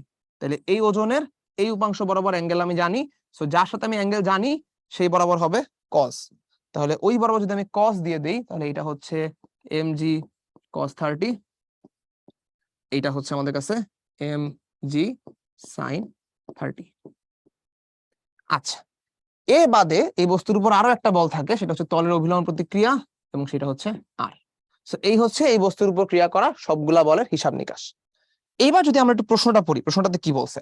প্রশ্নটাতে আমাদেরকে বলছে যে 10 কেজি একটা বস্তু, সেই বস্তুর উপরে তলের সমান্তরালে একটা বল F প্রয়োগ করে বস্তুটাকে সমবেগে উপরে ওঠালাম। আমাকে একটু তোমরা বলবা, যদি সমবেগে একটা বস্তুকে উপরে উঠানো হয়, এই বস্তুর উপর ত্বরণ কত? চ্যাট বক্সে একটু বলো তোমাকে, এই বস্তুর উপরে ত্বরণ কত? এক্স্যাক্টলি, এই বস্তুর উপরে কিন্তু ত্বরণ আসলে 0। সো এই বস্তুর উপরে ত্বরণ যদি 0 হয়, তাহলে আমরা সরাসরি বলে দিতে পারি এই বস্তুর উপরে আসলে কোনো লব্ধি বল নাই। তার মানে সমবেগে একটা বস্তু চলতেছে, এর মানে হচ্ছে এই বস্তুর উপরে ত্বরণ 0, এবং ত্বরণ 0 হওয়া মানেই হচ্ছে এই বস্তুর উপরে কোনো লব্ধি বল নাই। তাহলে রেজাল্টেন্ট কোনো ফোর্স আসলে নাই। এই রেজাল্টেন্ট যে ফোর্স, সেই রেজাল্টেন্ট কোনো ফোর্স আসলে নাই। সো এই বস্তুর উপরে যদি কোনো রেজাল্টেন্ট ফোর্স না থাকে, তাহলে আমরা বলে দিতে পারি লব্ধি বল না থাকা মানে হচ্ছে উপরের দিকের বল এবং নিচের দিকের বল সমান। তার মানে এই বরাবর যা বলে টানা হচ্ছে, এই বরাবরও তাই বলে টানা হচ্ছে, এই বরাবর যা বলে টানা হচ্ছে, এই বরাবরও তাই বলে টানা হচ্ছে। সো আর এবং এমজিও সমান, এমজি cos 30ও সমান, আবার এফ এবং এমজি sin 30ও সমান, যেহেতু লব্ধি বল 0। সো লব্ধি বল 0 হওয়ার যে মানেগুলো আমরা বুঝলাম, সেটা হচ্ছে যদি আমি সমান্তরাল বরাবর লিখি, তাহলে সমান্তরাল বরাবর লিখলে F minus mg sine theta is equal to 0, এবং যেখান থেকে তুমি পাই যাবা F is equal to m g sine 30। আবার এটার এই মানেটাও হয় যে R minus m g cos 30 is equal to 0। আবার এখানে তুমি এটাও পাবা যে R is equal to m g cos 30। So এই পড়াশোনাগুলো আই গেস আমার করার দেওয়ার কোনো দরকার নাই, এই পড়াশোনাগুলো তোমরা বলে অলরেডি পড়ছো, বাট স্টিল আমি একটু মনে করাই দিলাম যাতে এই ম্যাথ করতে কারো অসুবিধা না থাকে। তাহলে এবার চলো, এইটুকু যদি ক্লিয়ার হয়ে থাকে, তাহলে আমরা এই দুটো কাজ বের করি। তাহলে এখানে আমাকে 1 নম্বরে বলছে এফ বল দ্বারা কৃত কাজ। তাহলে সরণ তো বুঝতেই পারতেছো, বস্তুটাকে এখান থেকে এখানে নিয়ে যাওয়া হয়েছে, তাহলে সবার জন্য সরণ হচ্ছে 20 মিটার। তাহলে আমি যদি এফ বল দিয়ে কৃত কাজ বের করতে চাই, তাহলে অবভিয়াসলি অন্য সববারের মতোই আমাকে এখানে লিখতে হবে এফ বল দিয়ে কৃত কাজ বা W F is equal two হচ্ছে এফ, তার সাথে হবে সরণ, এবং দেন হবে কস থিটা। এখানে থিটা বলাটা একটু ডেঞ্জারাস, এই জন্য আমি থিটাটা সরাসরি লিখতে যাচ্ছি না, কারণ থিটা বললে সবাই 30 বুঝে নিবা। তো 30 বুঝো না কেউ, থিটা হচ্ছে এই বল এবং সরণের মাঝখানের অ্যাঙ্গেল। সো চিন্তা করে দেখো, এফ বলটা উপরের দিকে এবং বস্তুটা সরণও হয়েছে উপরের দিকে, তাহলে বস্তুর সরণের দিক যদি এই বরাবরই হয়, তাহলে আচ্ছা এই কালারটা এখানে সুটেবল না, বস্তুর সরণের দিক যদি এই বরাবরই হয়, তাহলে আমাকে একটু বলবে এফ এবং এস এর মাঝখানে অ্যাঙ্গেলটা কত? Exactly 0 degree. অলরেডি মানুষজন লিখে বসে আছে, ভেরি গুড। তাহলে এফ এবং এস এর মাঝখানে অ্যাঙ্গেল যদি 0 হয়, তাহলে এখানে হয়ে যাচ্ছে এফ বলের মান, আমরা একটু আগে পড়ে আসছি, এফ বলের মান হচ্ছে mg sin 30, সেটাই বসায় দিব। সেখানে আছে আমাদের কাছে mg sin 30, তার সাথে আছে আমার কাছে cos থিটা, এবং তার সাথে আছে আমার কাছে s, এবং তার সাথে আছে আমার কাছে cos 0 ডিগ্রি। সবগুলোর মান বসায় দাও, সবগুলোর মান বসাই দিলে এখানে এম হচ্ছে 10 কেজি, জি হচ্ছে 9.8, সাইন 30 হচ্ছে আমার কাছে হাফ, এবং স্মরণটা হচ্ছে 20, cos 0 হচ্ছে 1। তাহলে এখান থেকে আমি যদি পুরোটা ক্যালকুলেটরে বসাই দিই কত পাবো? 10 ইন্টু 9.8 ইন্টু হাফ ইন্টু 20 করে দিলে আমি পাবো হচ্ছে 980। সেখান থেকে পাই গেলাম 980 জুল। সো এই হচ্ছে আমার এফ বল দিয়ে কৃত কাজ। এবার আমার কাছে বলছে বস্তুটির ওজন বা অভিকর্ষ বল দিয়ে কৃত কাজ। তাহলে বস্তুটির ওজন বা অভিকর্ষ বল দিয়ে কৃত কাজ যদি আমরা বের করতে চাই, তাহলে আমাদের সেম কাজটাই কিন্তু আবারও করা লাগতেছে, রাইট? তাহলে আমরা আবার বস্তুটির ওজন এবং অভিকর্ষ বল দিয়ে কৃত কাজ বের করে ফেলতে পারি। তার আগে আমাকে জাস্ট একটু সবাই বলে দাও যে এখানে যে 980 পর্যন্ত করাইলাম, এই ফার্স্ট পার্টে কারো কোনো গ্যাঞ্জাম আছে কিনা। কাজ নেগেটিভ হলে নেগেটিভ রাখবে কিনা? না, কাজ নেগেটিভ হলে নেগেটিভই রাখবে। নেগেটিভ চিহ্ন দিয়ে বোঝায় বলের বিপরীতে কাজ হচ্ছে। এস কত? এই যে বলে দিছি ভাইয়া, এই যে এস হচ্ছে আমার কাছে 20 মিটার, এসি 20 মিটার। তাহলে এ থেকে সি পর্যন্ত নিয়ে গেছি, তাহলে এস হচ্ছে 20 মিটার। এই যে 20 বসাইছি এখানে। আচ্ছা, এটাও লিখে দিই আসলে, নাহলে পরে কেউ যদি আমাদের স্লাইড দেখে বুঝবে না। সেখানে বোঝাই যাচ্ছে যে এসি 20 মিটার মানে আসলে এস 20 মিটার। সো এসি যেহেতু 20 মিটার, তার মানে এস আসলে 20 মিটার। ওকে, আর কার কোনো প্রশ্ন? দেখি, কোন নির্ণয় বুঝো নাই? কোন নির্ণয় দেখো, এই বরাবর এফ, সরণ কোন বরাবর? এ থেকে সি বরাবর। তাহলে এফ যেদিকে, এসও সেদিকে। তাহলে এফ আর এস যদি একই দিকে হয়, এদের মাঝখানে অ্যাঙ্গেল কত? অবশ্যই 0 ডিগ্রি। ওকে, এবার আরেকবার তাহলে। আচ্ছা, আর কার কোনো সমস্যা আছে? ওকে, তোমরা বিরতিটা শুরু করছো, বাজে কয়টা দেখি। আচ্ছা ঠিক আছে, 45-47 বেজে গেছে। তো তোমাদের একটা 10 মিনিটের বিরতি দিয়ে নেই, তারপরে এই ম্যাথটা বাকিটা করবো, কারণ ম্যাথটা এখন ভালোই বাকি আছে, করতে অনেক সময় লেগে যাবে। সো তার থেকে নামাজে একটা বিরতি নিয়ে নাও তোমরা, ঠিক আছে? সো তোমাদের সাথে আবার দেখা হবে কয়টায়? এখন বাজে 6টা 47, তাহলে 6টা 57-তে তোমাদের সাথে আমার আবার দেখা হবে। ততক্ষণে এই জিনিসটা যতদূর পড়াইছি ততদূর বোঝার চেষ্টা করতে থাকো।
আচ্ছা, তো আমরা ব্রেকে বাবা ফেরত চলে আসলাম। ফার্স্টটা নিয়ে কোনো প্রশ্ন নাই, আশা করি সবাই মোটামুটি ক্লিয়ার। চলো তাহলে সেকেন্ডটার অ্যান্সার দেওয়া শুরু করে দেই। তাহলে বস্তুটার ওজন বা অভিকর্ষ বল দিয়ে কৃত কাজ। তাহলে ওজন বা অভিকর্ষ বল কোনটা? সেই এমজি। তাহলে এমজিটা আছে কোথায়? ভালো মতো কোণ নির্ণয় দেখে নাও, কারণ আগের বার কোণ নির্ণয় আমাকে পরে আমার প্রশ্ন অ্যান্সার দেওয়া লাগছে। খুব ঠান্ডা মাথায় কোণ নির্ণয়টা সবাই দেখে নাও। তাহলে এমজি কোথায় আছে? এমজি আছে এই বরাবর। এটা হচ্ছে এমজি, এটা এমজির দিক। সরণ কোন দিকে হচ্ছে? সরণ হচ্ছে এই বরাবর। তাহলে আমার লাগবে এই অ্যাঙ্গেলটা। তাহলে এই অ্যাঙ্গেলটা লাগবে। তাহলে অ্যাঙ্গেলটার মধ্যে কি কি আছে? ঠান্ডা মাথায় দেখো, অ্যাঙ্গেলটার মধ্যে আছে এই জায়গাটাতে একটা 90 এবং এই জায়গায় আছে একটা 30। তাহলে এই দুইটাকে যোগ করে দিলেই আসলে আমরা এমজি এবং এস এর মাঝখানে অ্যাঙ্গেল পেয়ে যাব। তাহলে এটা এমজি, এটা এস, এদের মাঝখানে অ্যাঙ্গেল 90 প্লাস 30। এই 90 প্লাস 30 অ্যাঙ্গেলটা হচ্ছে এস এবং এমজির মাঝখানের অ্যাঙ্গেল থিটা। তাহলে আমি যদি এবার সুন্দর করে এখানে লিখতে আসি 2 নাম্বার প্রশ্নের অ্যান্সার, তাহলে 2 নাম্বার প্রশ্নের অ্যান্সার হচ্ছে অভিকর্ষ দ্বারা কৃত কাজ। তাহলে অভিকর্ষ দ্বারা কৃত কাজ হচ্ছে অভিকর্ষে বল ইনটু এস সাথে cos 90 প্লাস 30। এই অ্যাঙ্গেলটাই আমরা এতক্ষণ ধরে বের করলাম। এবার চলো বসায় দিই জিনিসটা। তাহলে এখানে যদি আমি মান বসায় দিই, তাহলে এম হচ্ছে কত? 10 কেজি, জি হচ্ছে 9.8, এস হচ্ছে 20 মিটার এবং তার সাথে আমাদের কাছে আসবে হচ্ছে cos 120 ডিগ্রি। আচ্ছা একটু, সো এইটা হচ্ছে cos 120 ডিগ্রি। তাহলে পুরো জিনিসটা ক্যালকুলেটরে বসায় দিই চলো। তাহলে পুরো জিনিসটা যদি ক্যালকুলেটরে বসায় দিই, তাহলে আমার কাছে আসবে 10, 9.8, 20 এবং cos 120 মিলেমিশে আসবে -980। তাহলে এটা হয়ে গেল -980 জুল। তাহলে এখানে আমরা একটা অ্যান্সার পাচ্ছি, এই জায়গায় আমরা একটা অ্যান্সার পেলাম এবং এই জায়গায় আরেকটা অ্যান্সার পেয়ে গেলাম। তাহলে এই হচ্ছে আমার প্রথম পেজে দুইটা ম্যাথের অ্যান্সার। তাহলে আমরা সুন্দর মতো কোণ নির্ণয়টাও শিখলাম এবং দুইটা বল দিয়ে কৃতকাজ বের করে ফেললাম। নেক্সট পেজে যাই, এইটারই আরো দুইটা প্রশ্ন আছে। অভিলম্ব তলের বল, তার মানে আর দ্বারা কৃত কাজ, ডব্লিউ আর। আবার মোট কৃত কাজ, তার মানে ডব্লিউ টোটাল। এই দুটো বাই করতে বলছে। চলো তাহলে আমরা যদি ঠান্ডা মাথায় জিনিসটাকে আরেকবার একটু এঁকে নেই, এইটা বরাবর এখানে কাজ করতেছে এমজি cos 30, এইটা বরাবর কাজ করতেছে এমজি sin 30, উপরে কাজ করতেছে আর। এই হচ্ছে আমার ছবি। তাহলে আমরা একটু দেখে নেই আর এর সাথে আসলে এস এর ডিরেকশনটা কোন দিকে কাজ করতেছে। তাহলে আমি যদি এখানে বলি যে আমার এস হচ্ছে এই বরাবর এবং সেই এস হচ্ছে 20 মিটার, তাহলে তো কার কোনো আপত্তি থাকা উচিত না। এবার একটু আমার সাথে কথা বলো যে ভাই আর এবং এস এর মাঝখানে অ্যাঙ্গেলটা আসলে কত? আর এবং এস এর মাঝখানে অ্যাঙ্গেল একটু দেখি। 90, এক্স্যাক্টলি। ঐশী সবার আগে ঠিক অ্যান্সার দিছে। তো আহান, প্রান্তি, মাহফুজ সবাই অ্যান্সার দিচ্ছ, ভেরি গুড। তাহলে আর এবং এস এর মাঝখানে অ্যাঙ্গেলটা কিন্তু 90। তাহলে আর এবং এস এর মাঝখানে এই অ্যাঙ্গেল যদি 90 হয়, তাহলে আমরা এটাকে এখন থিটা আকারে ধরে নিয়ে খুব সুন্দর করে অ্যান্সার লিখে ফেলতে পারবো। অলরেডি সবার মুখস্থ হয়ে যাওয়ার কথা যে ভাই যদি থিটা 90 হয় তাহলে জিনিসটা আসলে কি হয়। তাহলে আর তার সাথে এস এবং তার সাথে হচ্ছে cos 90। যেই মুহূর্তে থিটা 90 হয়ে গেছে সেই মুহূর্তে cos 90 হচ্ছে 0 এবং cos 90 0 হয়ে যাওয়া মানে এটাকে সাথে গুণ দিয়ে বাকি সবকিছু মিলায় তুমি 0 জুল পেয়ে যাবে। এবার আসো ডব্লিউ টোটাল। তাহলে আগের ম্যাথেই শিখে ফেলছি যে টোটাল কাজ বের করতে হলে আসলে বাকি সবগুলা কাজকে যোগ করে দিলেই হয়ে যায়। সো টোটাল কাজ বের করতে চাইলে বাকি সবগুলা বল দিয়ে কাজকে যোগ করে দিব। সবগুলা বল দিয়ে কাজকে যোগ করে দাও। তাহলে আমাদের কাছে আছে ডব্লিউ এফ, আমাদের কাছে আছে ডব্লিউ এম জি এবং আমাদের কাছে আছে ডব্লিউ আর। এই সবগুলা বলকে যোগ করে দিলে আসলে আমরা টোটাল কাজ পেয়ে যাব। সো ডব্লিউ এফ আমাদের কাছে কত ছিল? ডব্লিউ এফ আমাদের কাছে ছিল 980, ডব্লিউ এম জি আমাদের কাছে ছিল -980 এবং এটা 0, মিলামিশায় পাইলাম 0 জুল। তার মানে এই বস্তুর উপরে টোটাল যে কাজ হচ্ছে সেই টোটাল কাজটা হচ্ছে 0। কারো কারো কাছে কি অবাক লাগতেছে যে ভাই একটা বস্তুর উপর 0 কাজ হইতেছে কিন্তু বস্তু ঠিকই নিচ থেকে উপরে উঠে যেতেছে, কেমনে সম্ভব? ব্যাপারটা খুব সিম্পল। বস্তু নিচ থেকে উপরে উঠতেছে কেমনে? সমবেগে। সমবেগে ওঠা মানে কি? এই বস্তুর উপরে কোনো লব্ধি বল আছে? শুরুতেই বলছিলাম এই বস্তু সমবেগে উঠতেছে মানে ও ত্বরণটা শূন্য, ত্বরণ শূন্য মানে ও লব্ধি বলও শূন্য। লব্ধি বল যদি শূন্য হয় তাহলে লব্ধি বল দ্বারা কৃত কাজ কত হবে? অবশ্যই শূন্য। লব্ধি বলটা যদি শূন্য হবে, লব্ধি বলই নাই, তাহলে কোত্থেকে কাজ আসবে? তাহলে লব্ধি কোনো বল না থাকা মানে হচ্ছে লব্ধি কাজও আসলে শূন্যই আসবে। তুমি আরো ঠান্ডা মাথায় চিন্তা করতে পারো যে ভাই এই বস্তুর আসলে গতি শক্তিতে কোনো পরিবর্তন হচ্ছে না। এটা চিন্তা করা আরেকটা প্রসেস, শুনে নাও। এই বস্তুর গতি শক্তিতে কোনো পরিবর্তন হচ্ছে না, কিভাবে বুঝলাম? এই কারণে বুঝলাম যে বস্তু সমবেগে থাকা মানে কি, বস্তু যখন এই পজিশনে আছে তখন ওর বেগ যদি ভি হয়, বস্তু এই পজিশনে থাকলেও ভাই বেগটা ভি। তাহলে বস্তুর আসলে বেগে কোনো চেঞ্জ আসতেছে না। বস্তুর বেগে চেঞ্জ না আসা মানে কি? বস্তুর গতিশক্তির পরিবর্তন আমরা বলতে পারি শুরুতেও ছিল হাফ এম ভি স্কোয়ার, শেষও ছিল হাফ এম ভি স্কোয়ার। তাহলে গতিশক্তির পরিবর্তন শূন্য।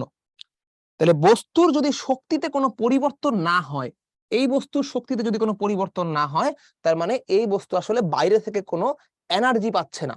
এবং বস্তু যদি কোনো এনার্জি না পায়, বস্তুর উপর কাজও হওয়া সম্ভব না।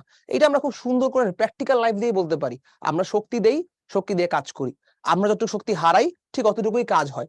আবার ভাইস ভার্সা, যতটুকু আমরা কাজ করি ঠিক ততটুকু আমরা শক্তি হারাই। সো ওইভাবে আমরা বলতে পারি যেহেতু এই বস্তুর শক্তিতে কোনো পরিবর্তন হচ্ছে না, তাহলে এই বস্তুর উপর আসলে কোনো কাজ হওয়ার কথাও না। আবার এভাবেও চিন্তা করতে পারো যেহেতু বস্তুর উপর লব্ধি বল শূন্য, সেহেতু বস্তুর উপরে কাজও শূন্য। আর যদি দুই ভাবের একভাবে তোমার ভালো না লাগে, সেটা আমরা ম্যাথমেটিক্যালি দেখাই দিলাম যে বাকি সবগুলা কাজ যোগ করলে 0 আসে। সবাই কি ক্লিয়ার? একটু ভাগে বলে দাও।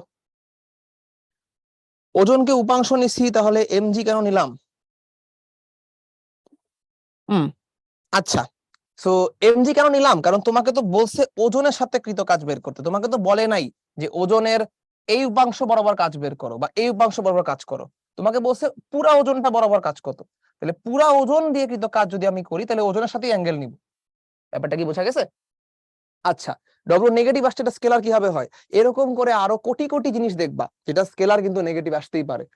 এটা স্কেলার, কিন্তু এইটার উপর দুটো ভেক্টরের প্রভাব আছে, তাই না?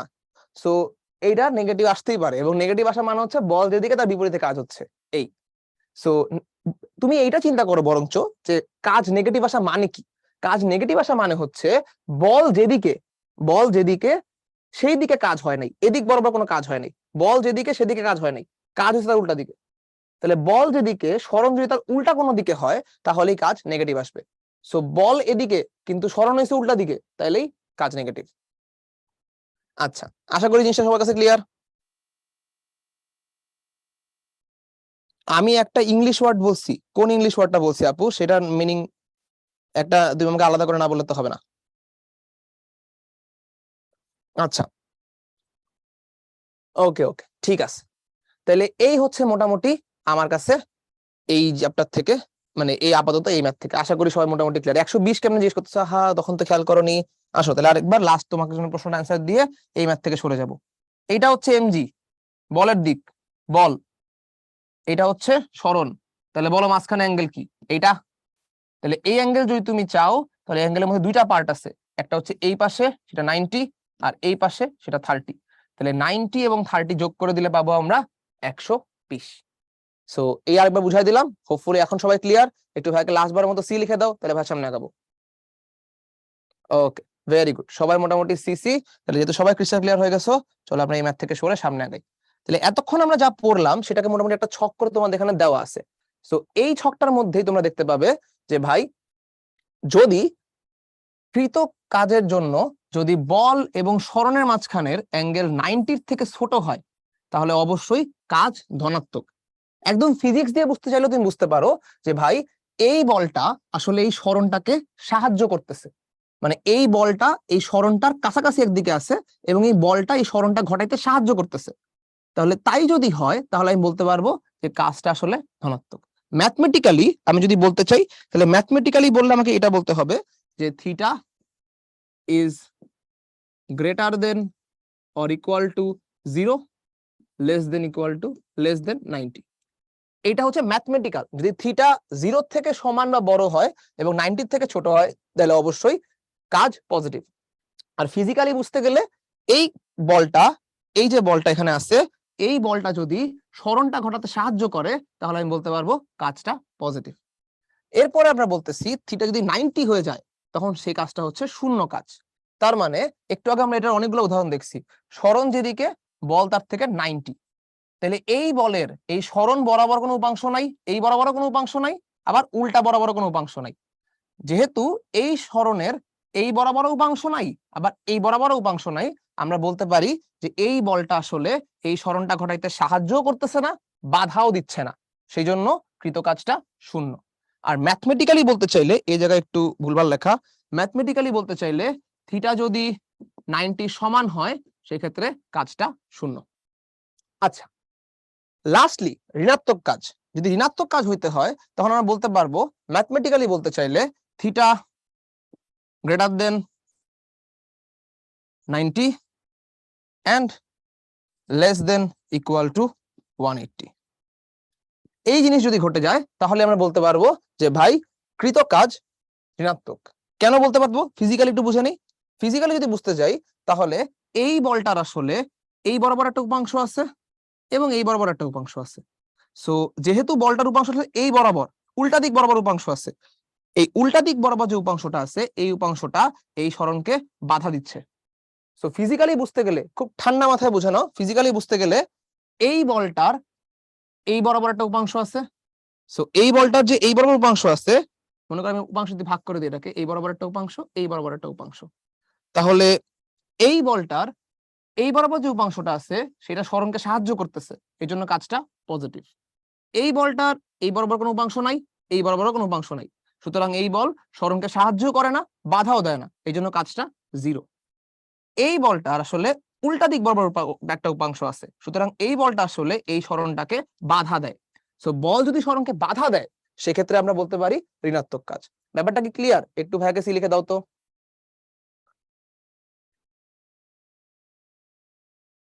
হ্যাঁ, 270 এর বেশি হলেও ধনাত্মক হবে, ট্রু।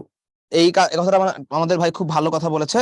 যদি এমন একটা জায়গায় থাকে, মনে করো এই হচ্ছে তোমার সরণ এবং এইটা সরণ এবং এই বরাবর বল আছে, তাহলে অ্যাঙ্গেলটা আসলে এইভাবে করলে 270 এর থেকে বেশি আসবে, সেই ক্ষেত্রেও কিন্তু ধনাত্মক কাজ। কিন্তু আমরা এটা কেন এখানে আলাদা করে বলি নাই, কারণ আমরা এটাকে এভাবে কনসিডারই করব না।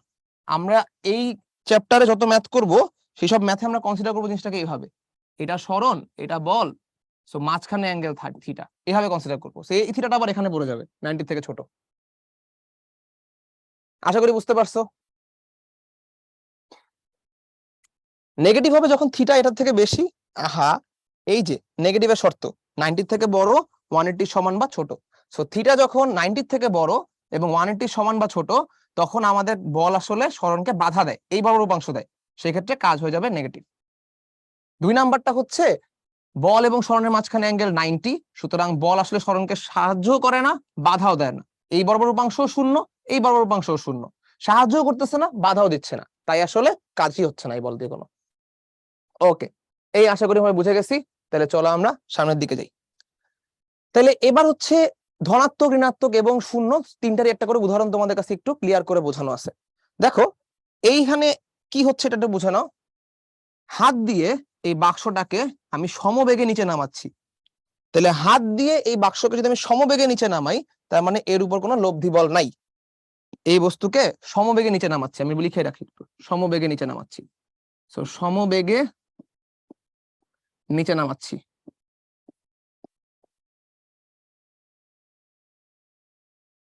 তো সমবেগে নিচে নামতেছে মানে নিচের দিকে যে এমজি বলটা আছে সেটা যা, উপরের দিকে আমার হাতের বলটাও একই। যদি কারো বিশ্বাস না হয় যে ভাই একটা বস্তুকে নিচে নামাইতেছি, তাহলে একটা বস্তুকে নিচে নামাইতে কেন আমার হাত দিয়ে উপরের দিকে বল প্রয়োগ করা লাগবে? এই মুহূর্তে তোমার বাসায় যে ইসাক স্যারের বই আছে বা তপন স্যারের বই আছে, বইটা হাতে নাও এবং নিয়ে সমবেগে নিচে নামানোর চেষ্টা করো। দেখবা তোমার হাত দিয়ে যে ফোর্সটা, এটা অবশ্যই উপরের দিকে কাজ করতেছে। কারণ যদি তুমি বইটাকে ছাইড়া দিতা তাহলে ধপ করে নিচে পড়ে যেত। তুমি কি করতেছো?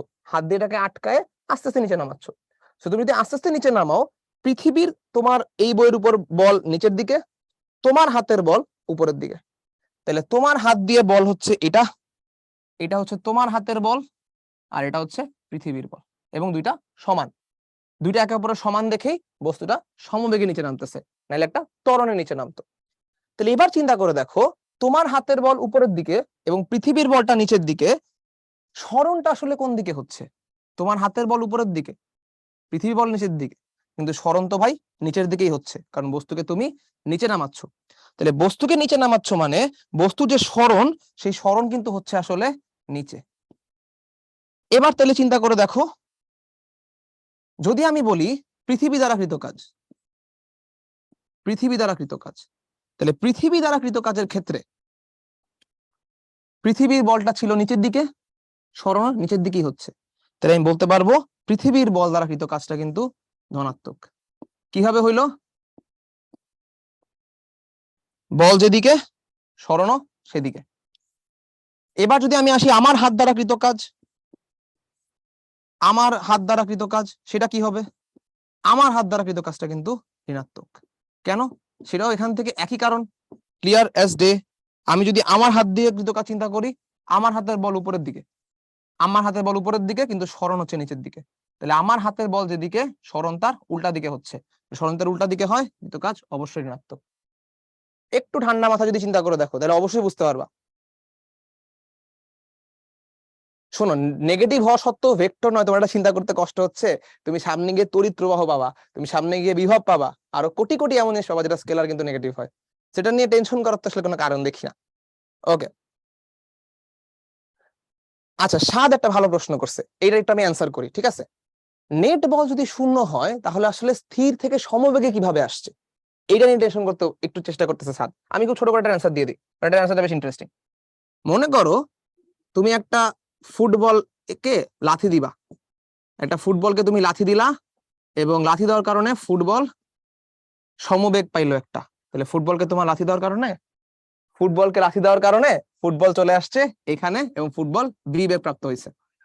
মনে করো এই মাঠটার কোনো ঘর্ষণ নাই, একটা স্বর্গের মাঠ। যদি স্বর্গের একটা মাঠ হয়, কোনো ঘর্ষণ না থাকে, নিউটন আমাদেরকে কি বলে? নিউটন আমাদেরকে বলে এই ফুটবল সারা জীবন সমবেগে চলতে থাকবে। তাহলে ফুটবল অসীম দূরত্ব পর্যন্ত সমবেগে চলতে থাকবে। তোমরা যদি চিন্তা করো তাহলে সারা জীবন যদি সমবেগে চলে তাহলে আমার স্মরণটা কত? সারা জীবন চলে ফেলছে, তাহলে তো ভাই স্মরণ হওয়ার কথা ইনফিনিটি। যদি স্মরণ ইনফিনিটি হয় তাহলে কৃত কাজটা কত? কৃত কাজটা তাহলে হয়ে যাচ্ছে ইনফিনিটি। তুমি চিন্তা করে দেখো তো একটু ভাই, তুমি পা দিয়ে একটুখানি লাথি দিছো, তাহলে পা দিয়ে একটুখানি লাথি দিয়ে তুমি ইনফিনিটি পরিমাণ কাজ করতে পারো? পারো না তো, অবশ্যই ঘাপলা আছে, এবং সেই ঘাপলাটাই হচ্ছে সাদের প্রশ্নের উত্তর। সো এইখানে যেই মুহূর্তে তুমি ফুটবলে পা দিয়ে লাথি দিছো, সেই মুহূর্তে এই ফুটবলের সাথে কি হয়েছে? সেই মুহূর্তে এই ফুটবলটা এই পায়েতে লাথি খাওয়ার আগে ওর বেগ ছিল 0 এবং লাথি খাওয়ার পর মুহূর্তে ওর বেগ হয়ে গেছে v। তাহলে 0 থেকে v তে বেগ বাড়ছে এবং এই বৃদ্ধির সময় কিছু কৃত কাজ হয়েছে। যেই মুহূর্তে ফুটবলটা আমার পা থেকে সরে গেছে এবং সমবেগে এসে পড়ছে, তারপর থেকে এই ফুটবলের উপরে কোনো কাজ হয় নাই। যদি কারো বিশ্বাস না হয় চিন্তা করে দেখো, এই মোমেন্টে ওর বেগ v, আবার এই মোমেন্টে ওর বেগ v, তাহলে এই মোমেন্টে ওর শক্তি কত? Half M V square. এই মোমেন্টে ওর শক্তি হচ্ছে হাফ এম ভি স্কোয়ার। তাহলে ওর শক্তি কোনো পরিবর্তন হয়েছে? হয় নাই, তাহলে ওর উপর কোনো কৃত কাজ হচ্ছে না। তার মানে যেই মুহূর্তে এই বস্তুর উপর বল প্রয়োগ করা বন্ধ করে দেওয়া হবে সেই মুহূর্তে কৃত কাজ বন্ধ। তার মানে একটা জিনিসকে আমরা সমবেগে আনার জন্য বল প্রয়োগ করতে পারি, কোনো সমস্যা নাই, কিন্তু সমবেগে রাখার জন্য কোনো বল প্রয়োগ করা লাগে না। তার মানে বস্তুকে একবার একজন বল প্রয়োগ করে সমবেগে নিয়ে আসছে, তখন কিছু কাজ হয়েছে, তারপর থেকে সমবেগে রাখতেছি, এই রাখার সময়টাতে কোনো কৃত কাজ হয় না। ব্যাপারটা কি ক্লিয়ার সাদ? তোমার প্রশ্নের জন্য অনেকক্ষণ অ্যান্সার দিলাম। ওকে, ভেরি গুড, প্রশ্নটা সুন্দর, এটা অ্যান্সার করতে আমার ভালো লাগে, অ্যান্সার করলাম। আচ্ছা ঠিক আছে, আশা করি সবাই জিনিসটা ক্লিয়ার যে কিভাবে সমবেগে রাখতে আসলে কোনো বল প্রয়োগ করা লাগে না। একটু সি লিখে দিতে হবে ভাইকে।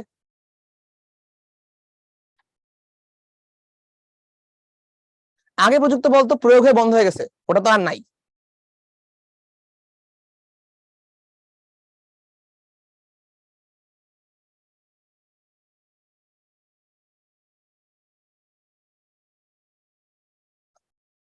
আচ্ছা ঠিক আছে, ওকে, তাহলে সবাই যেহেতু সিসি লিখে ফেলছো তাহলে চলো আমরা সামনের দিকে যাই। আমরা যদি আমার সামনের দিকে যাই, আমাদের কাছে আছে শূন্য কাজ। সো এটা ছবিটা আনার জন্য আমাদেরকে একটু ক্যারিকেচারি করতে হবে। আচ্ছা, ছবি চলে আসছে, এবার চলো আমরা এই ছবি পড়ি। তাহলে শূন্য কাজের ক্ষেত্রে আমাদের উদাহরণটা কি? উদাহরণটা বেশ নাইস।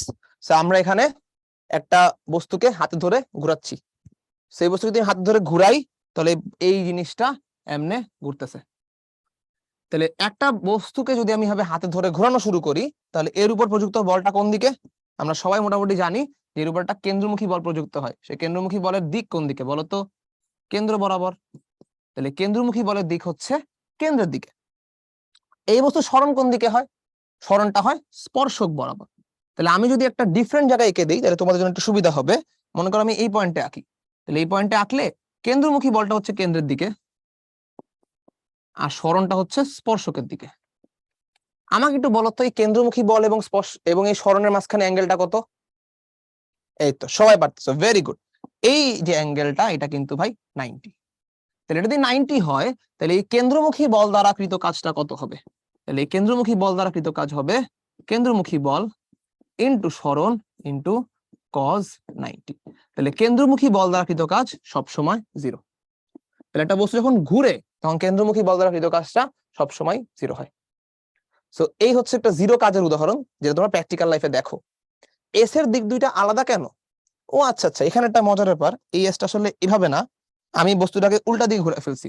এখানে এস এরকম না, বস্তু যদি এইভাবে ঘুরে, ধরো বস্তু যদি এইভাবে ঘুরে, এইভাবে যদি বস্তু ঘুরে, তাহলে এস এর দিক এখানে হবে এই বরাবর, এখানে হবে এই বরাবর। তাহলে এস এর দিকটা উল্টা দিছিলাম, চলো ঠিক করে দেই। তাহলে এস এর দিক হচ্ছে এই বরাবর, এবং এদের মাঝখানে অ্যাঙ্গেল এগেইন 90। বস্তুকে তুমি উল্টা দিক ঘুরাইলে হইতো, যদি বস্তুকে আমরা এইভাবে না ঘুরাই অন্য দিক বরাবর ঘুরাইতাম, তখন এস এর দিকটা ওইদিকে হইতো। কিন্তু এখন আমরা ঘুরাচ্ছি হচ্ছে কাউন্টার ক্লকওয়াইজ। তাহলে কাউন্টার ক্লকওয়াইজ ঘুরাইলে আসলে এই পয়েন্ট এস এর দিক এই বরাবর হবে। এই আচ্ছা, সবাই মোটামুটি ক্লিয়ার আশা করি। চলো 90 কিভাবে হলো? আহা, কেন্দ্র বরাবর এটা যোগ করা আছে, তাহলে এটা হচ্ছে কেন্দ্রের সাথে একটা ব্যাসার্ধ, এইটা হচ্ছে স্পর্শক। তাহলে স্পর্শকের সাথে ব্যাসার্ধের অ্যাঙ্গেল 90। এইটা আমাদের 9-10 থেকে শিখে আসার কথা, আমি আর নতুন করে কিছু বলবো না। আপাতত ভাইকে বিশ্বাস করে নাও যে ভাই এই ব্যাসার্ধ আর এই যে স্পর্শক, এদের মাঝখানে অ্যাঙ্গেল 90। ওকে, তাহলে চলো সামনের দিকে আগাই। এবার আমাদের কাছে একটা পোল কোশ্চেন আসছে, এটা কুইজ আকারে তোমরা অ্যান্সার করে ফেলো। সর্বোচ্চ কাজের জন্য প্রযুক্ত বল এবং সরণের মধ্যে অ্যাঙ্গেলটা আসলে কত হয়? তার মানে যদি আমার কাছে ডব্লিউটা, আচ্ছা এটা এখানে লিখতেছি, যদি ডব্লিউ ম্যাক্স হতে হয়, ম্যাক্সিমাম ডব্লিউ হতে হয়, তাহলে থিটাটা কত হতে হবে? এটা হচ্ছে প্রশ্ন।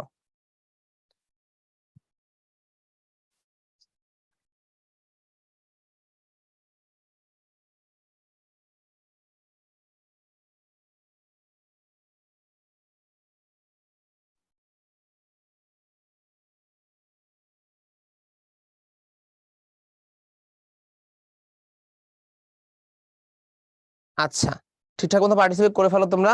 সবাই তো পার্টিসিপেট করতেছো না এখনো, এটা কিন্তু আসলে এত টাইম নেওয়ারও কিছু নাই, দেখেই বলে ফেলার মতো আনসার।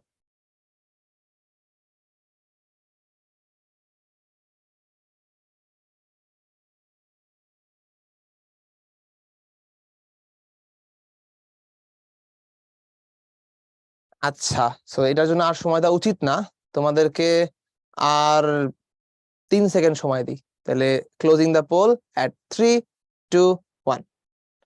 ওকে, তাহলে আমরা এটার রেজাল্ট দেখে নেই।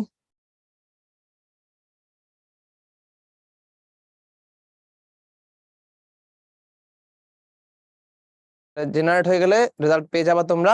আপাতত আমি এটা সলভ করে দিই। সো এটা দেখতেই পাচ্ছ যে, আচ্ছা, সো 87% মানুষ মোটামুটি রাইট আনসার দিছো, ভেরি গুড। সো আমরা যদি এখান থেকে দেখি যে আসলে কি হয়েছে, সো সর্বোচ্চ কাজ, তার মানে ডব্লিউ ম্যাক্স হইতে হবে। তাহলে আমাদের ডব্লিউর ফর্মুলা কি? W is equal two F S cos theta. So আমরা আসলে এফ কেও হাত দিতে পারবো না, আমরা আসলে এস কেও হাত দিতে পারবো না, আমরা দেখতে চাচ্ছি কোনের হাত, কোনকে আমরা হাত দিচ্ছি। তার মানে এফ এবং এস আসলে এখানে কনস্ট্যান্ট, এটা নিয়ে আমাদের সাথে কেমন একটা কথাবার্তা নাই, এটা কনস্ট্যান্ট। তাহলে যদি কনস্ট্যান্ট হয়ে যায়, তাহলে আমরা শুধুমাত্র থিটাকে হাত দিব।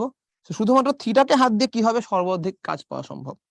তাহলে যদি আমি শুধুমাত্র থিটাকেই হাত দিতে পারি, তাহলে এই কস থিটার মান হওয়া লাগবে সর্বোচ্চ। কস থিটার সর্বোচ্চ মান কত?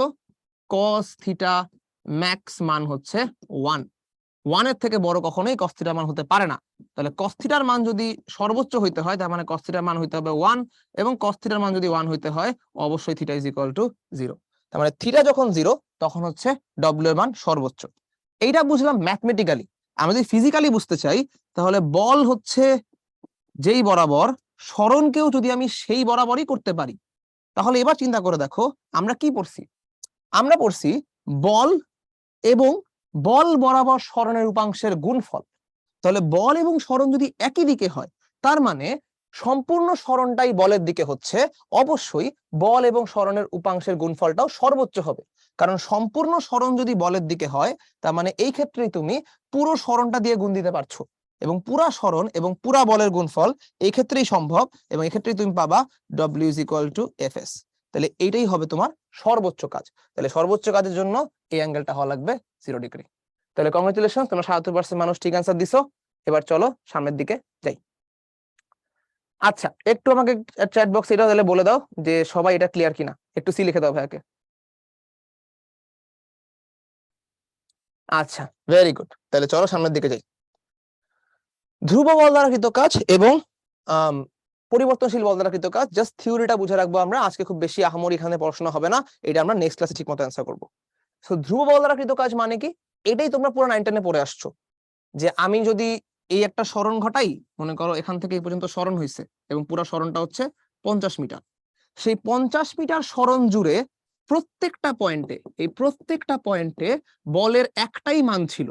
আমি যখন বলতেছি F = 50 নিউটন, তখন আমি মিন করতেছি এই যে পুরা সরণটা আছে, এই পুরা সরণের প্রত্যেকটা পয়েন্টে F আসলে 50 নিউটন, F এর কোনো পরিবর্তন হয় নাই। তাহলে পুরা সরণটা জুড়ে একই F কাজ করছে এবং একই F কাজ করে একটা কৃত কাজ হয়েছে।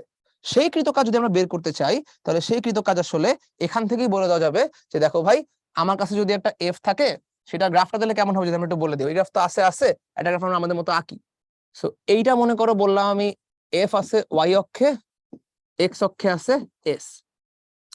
ধ্রুব বল মানে কি? ধ্রুব বল মানে হচ্ছে পুরা S জুড়ে F আসলে পাল্টাইতেছে না। সো এই মনে করো S 50 মিটার ধরে আমার কাছে আছে, তাহলে এই 50 মিটার ধরে S এবং এই পুরা সময়ে বল আসলে একই আছে, এবং সেই বলটার মান আমরা বলছি 50 নিউটন। তাহলে এই 50 নিউটন বল, একটাই বল এই পুরা সরণ ধরে কাজ করতেছে।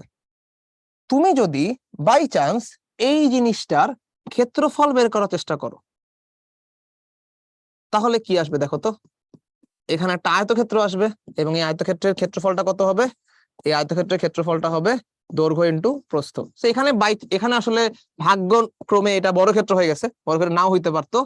সো এইখানে এসে পড়বে 2500।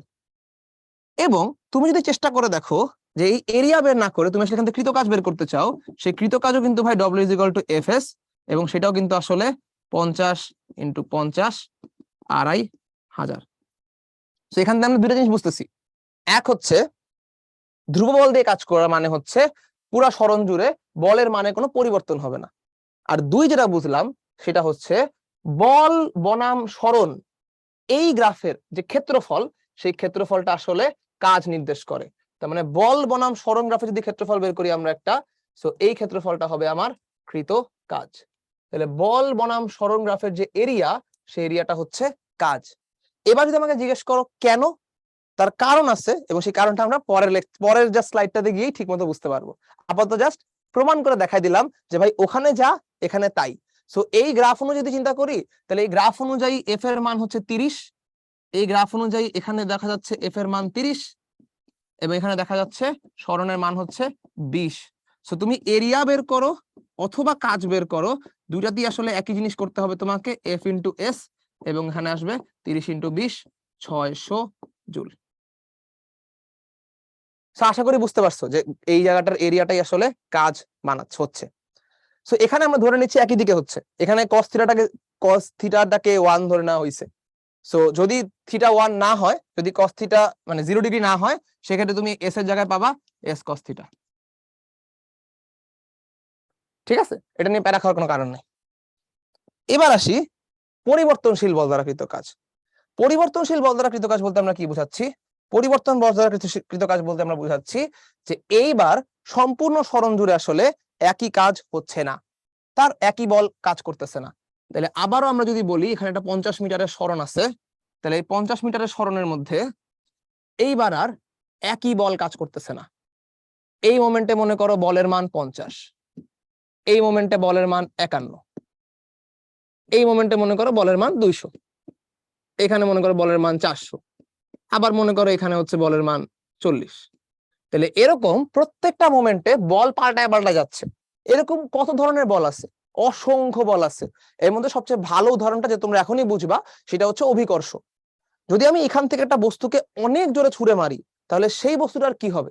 যদি একটা ইনাফ পরিমাণে বেগ আমি বস্তু দিতে পারি তাহলে বস্তু যত উপরে উঠবে ওর উপরে অভিকর্ষ বলের মান কমতে থাকবে।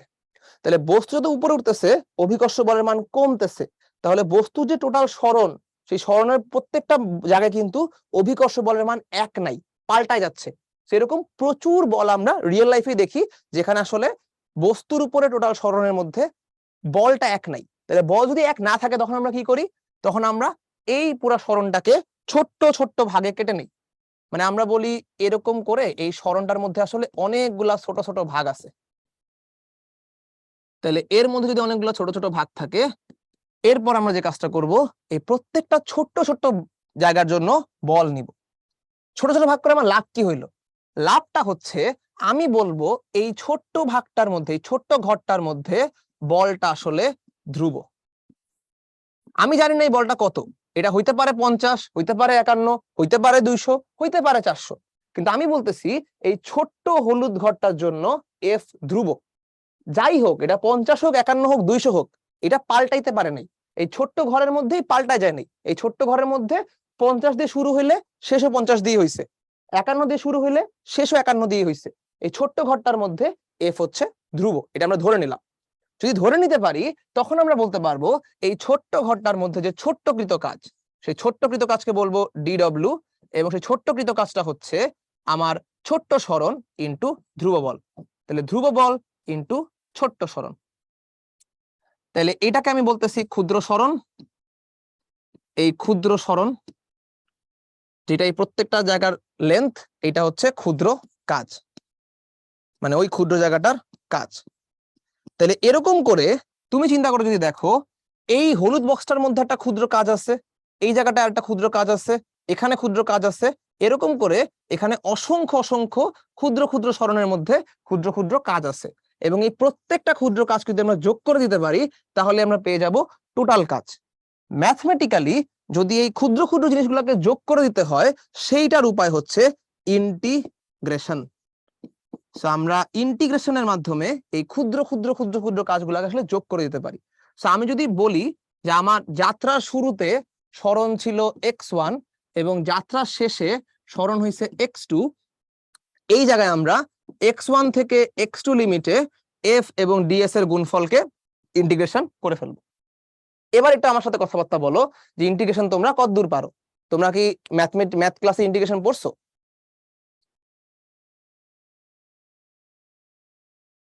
আচ্ছা,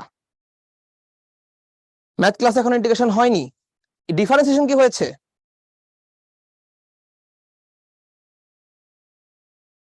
ডিফারেন্সিয়েশন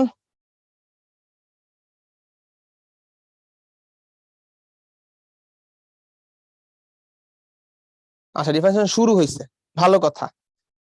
এখন যদি আমি একটু বলে রাখি, ডিফারেন্সিয়েশন যদি অল্প অল্প পারো তাহলেও জিনিসটা কাজ করে যাবে, আর তা না হলে আমার কথা বলতে বিশ্বাস করে না। সো ইন্টিগ্রেশন দুটো জিনিস আপাতত ভাই পড়াবো, কারণ দুটো জিনিস বেশি আমার লাগবে না। সেটা হচ্ছে এই যে সাপের মতো জিনিসটা আছে, এটা হচ্ছে ইন্টিগ্রেশনের সাইন। ইন্টিগ্রেশনের কাজ তো অলরেডি তোমাকে বলে ফেললাম, যে এই ছোট্ট ছোট্ট অনেকগুলা জিনিসকে যোগ করে একটা টোটাল জিনিস বানানো। তার মানে এই যে আমি ইন্টিগ্রেশন বলছি x1 থেকে x2 পর্যন্ত এইটা ইন্টিগ্রেশন করতে, তার মানে আমি কি করতেছি আমি যদি বলে দিই এটার মানে কি, আমি যদি বলে দিই এইটার মানে হচ্ছে x1 থেকে শুরু করব, x2 তে গিয়ে শেষ করব যোগ করা। তার মানে এই মাঝখানে যতগুলা ক্ষুদ্র ক্ষুদ্র কাজ আছে এই সবগুলা ক্ষুদ্র ক্ষুদ্র কাজকেও যোগ করতে থাকবে, এবং শুরু করবে x1 থেকে, শেষ করবে x2 তে গিয়ে। এইটা হচ্ছে x1 থেকে x2 পর্যন্ত এই সবগুলা কাজের যোগফলের ইন্টিগ্রেশনের রেজাল্ট। তার মানে এই জিনিসটা মানে হচ্ছে x1 থেকে যোগ করা শুরু করবে এবং x2 থেকে যোগ করা শেষ করবে, মাঝখানে যে কয়টা ক্ষুদ্র কাজ পাবে সবগুলাকেও যোগ করতে থাকবে। এটাই হচ্ছে এই ইন্টিগ্রেশনটার মানে। এখন আমি ফিজিক্যালি বুঝাতে যে কি হয়, তাহলে একটু আগেও দেখতেছিলা যে হচ্ছে আমি যখন বল ভার্সেস সরণ গ্রাফের ক্ষেত্রফল বের করি যখন সেটা কাজ বের হচ্ছিল, এখানে যখন আমার বলটা ফিক্স নাই, বলটা এরকম পাল্টাইতেছে, সেই ক্ষেত্রেও কিন্তু একই জিনিস মিন করবে, কারণ হচ্ছে এটা ইন্টিগ্রেশনের রেজাল্ট। ডিফারেন্সিয়েশন যেরকম একটা গ্রাফের ঢাল নির্দেশ করে, ইন্টিগ্রেশন নির্দেশ করে একটা গ্রাফের এরিয়া। তার মানে এইখানে আমি যদি তোমাকে বলে দেই যে xi থেকে xf পর্যন্ত ইন্টিগ্রেশন করো, তার মানে এখানে আমি তোমাকে বললাম আসলে ভাই ইন্টিগ্রেশন অফ fds xi থেকে শুরু করছে xf এ গিয়ে শেষ করছে। তাহলে এইটার মানে হবে xi থেকে শুরু করলাম, xf এ গিয়ে শেষ করলাম, মাঝখানে টোটাল গ্রাফটার এরিয়া কত। সো এখানেও আসলে আমরা এরিয়া বের করতেছি এবং এরিয়া বের করার মাধ্যমে আসলে ডব্লিউ বের হয়ে যাচ্ছে। সো এই হচ্ছে আমাদের পরিবর্তনশীল বল দ্বারা কৃত কাজ আমরা কিভাবে বের করি এবং সেই ক্ষেত্রে আমাদের ইন্টিগ্রেশনটা করা লাগে। এবার যদি ইন্টিগ্রেশনে একটা থিওরি সম্বন্ধে একটু আইডিয়া দিই তোমাদেরকে, একটাই থিওরি লাগবে মোটামুটি আমাদের এখানে সবগুলো কাজ করতে গিয়ে। সো এখানে ইন্টিগ্রেশনে একটা থিওরি যদি দিয়ে দেই, তাহলে ইন্টিগ্রেশনে একটাই থিওরি দিব, সেটা হচ্ছে integration of x to the power n dx, বললাম x1 থেকে x2 লিমিট পর্যন্ত। তাহলে এই জায়গাটাতে x to the power n একটা ফাংশন, সেটাকে x এর সাপেক্ষে ইন্টিগ্রেশন করতেছি এবং করতেছি x1 লিমিট থেকে x2 লিমিট পর্যন্ত। এইটার যে রেজাল্ট, সেই রেজাল্টটা আমি ভাই একটু মুখস্থ করে বলে দিই তোমাদেরকে, আপাতত ভাইকে বিশ্বাস করো, আর বিশ্বাস করলে এরপরে যখন ম্যাথের ভাইরা পড়াবে তখন ভালো মতো বুঝতে পারবা। সো এইটার রেজাল্ট হচ্ছে x to the power n plus 1, মানে পাওয়ার 1 বেড়ে যাবে এবং এই পাওয়ারটাই নিচে ভাগ আকারে চলে আসবে। লিমিট তো থাকলো x1 থেকে x2 পর্যন্ত। তাহলে ইন্টিগ্রেশন রেজাল্টটা আরেকবার বলে দেই, x to the power n এর x সাপেক্ষে ইন্টিগ্রেশনের রেজাল্ট হচ্ছে পাওয়ার 1 বেড়ে যাবে এবং ওই পাওয়ারটাই নিচে ভাগ আকারে চলে আসবে এবং লিমিটটা লিমিটের মতো থাকলো। এরপরে লিমিট আমরা কিভাবে বসাই, এই লিমিটটা আমরা জাস্ট এভাবে বসাই, উপরের লিমিটটা বা আপার লিমিটটা আগে বসাবো, তারপরে নিচের লিমিটটা বসাবো। তাহলে আপার লিমিটটা যদি আগে বসাই দেই, তার মানে x2 সাথে যা ছিল তাই থাকবে এবং এখানে x1 সাথে যা ছিল তাই থাকবে এবং এই দুজনকে করে দিব বিয়োগ। ঠান্ডা মাথায় আরেকবার ভাই কি পড়াইলাম, x to the power n এর যে ইন্টিগ্রেশন, সেই ইন্টিগ্রেশনটা হচ্ছে x to the power n plus 1 divided by n plus 1। Limit বসাইতে গেলে আপার লিমিটটা আগে বসাবো, লোয়ার লিমিটটা পরে বসাবো এবং মাঝখানে দিয়ে দিব বিয়োগ। এবার চলো ভাইয়ের সাথে প্র্যাকটিস করি, লিমিট বসানো লাগবে না, জাস্ট নরমালি আমাকে একটু বলতে থাকো x কিউবের ইন্টিগ্রেশন কত হবে। x কিউবের ইন্টিগ্রেশন হবে পাওয়ার 1 বেড়ে যাবে, নিচে ভাগ হয়ে যাবে। x to the power 3/2 dx এর ইন্টিগ্রেশন কত হবে, পাওয়ার যাবে 1 বেড়ে, পাওয়ার যাবে 1 বেড়ে এবং নিচে এটা দিয়েই ভাগ। আমরা যদি আরো কিছু বলি, x টু দি পাওয়ার -3 এর ইন্টিগ্রেশন কত হবে, এখানেও পাওয়ার যাবে 1 বেড়ে এবং নিচে সেটা দিয়ে ভাগ। তাহলে এটা হয়ে গেল আমার কাছে x টু দি পাওয়ার -2, নিচে -2। তোমরা যদি এই পর্যন্ত ক্লিয়ার থাকো তাহলে আমাকে একটু এই অ্যান্সারটা দিয়ে দাও যে x to the power -5/2 dx এটার ইন্টিগ্রেশন কত হবে।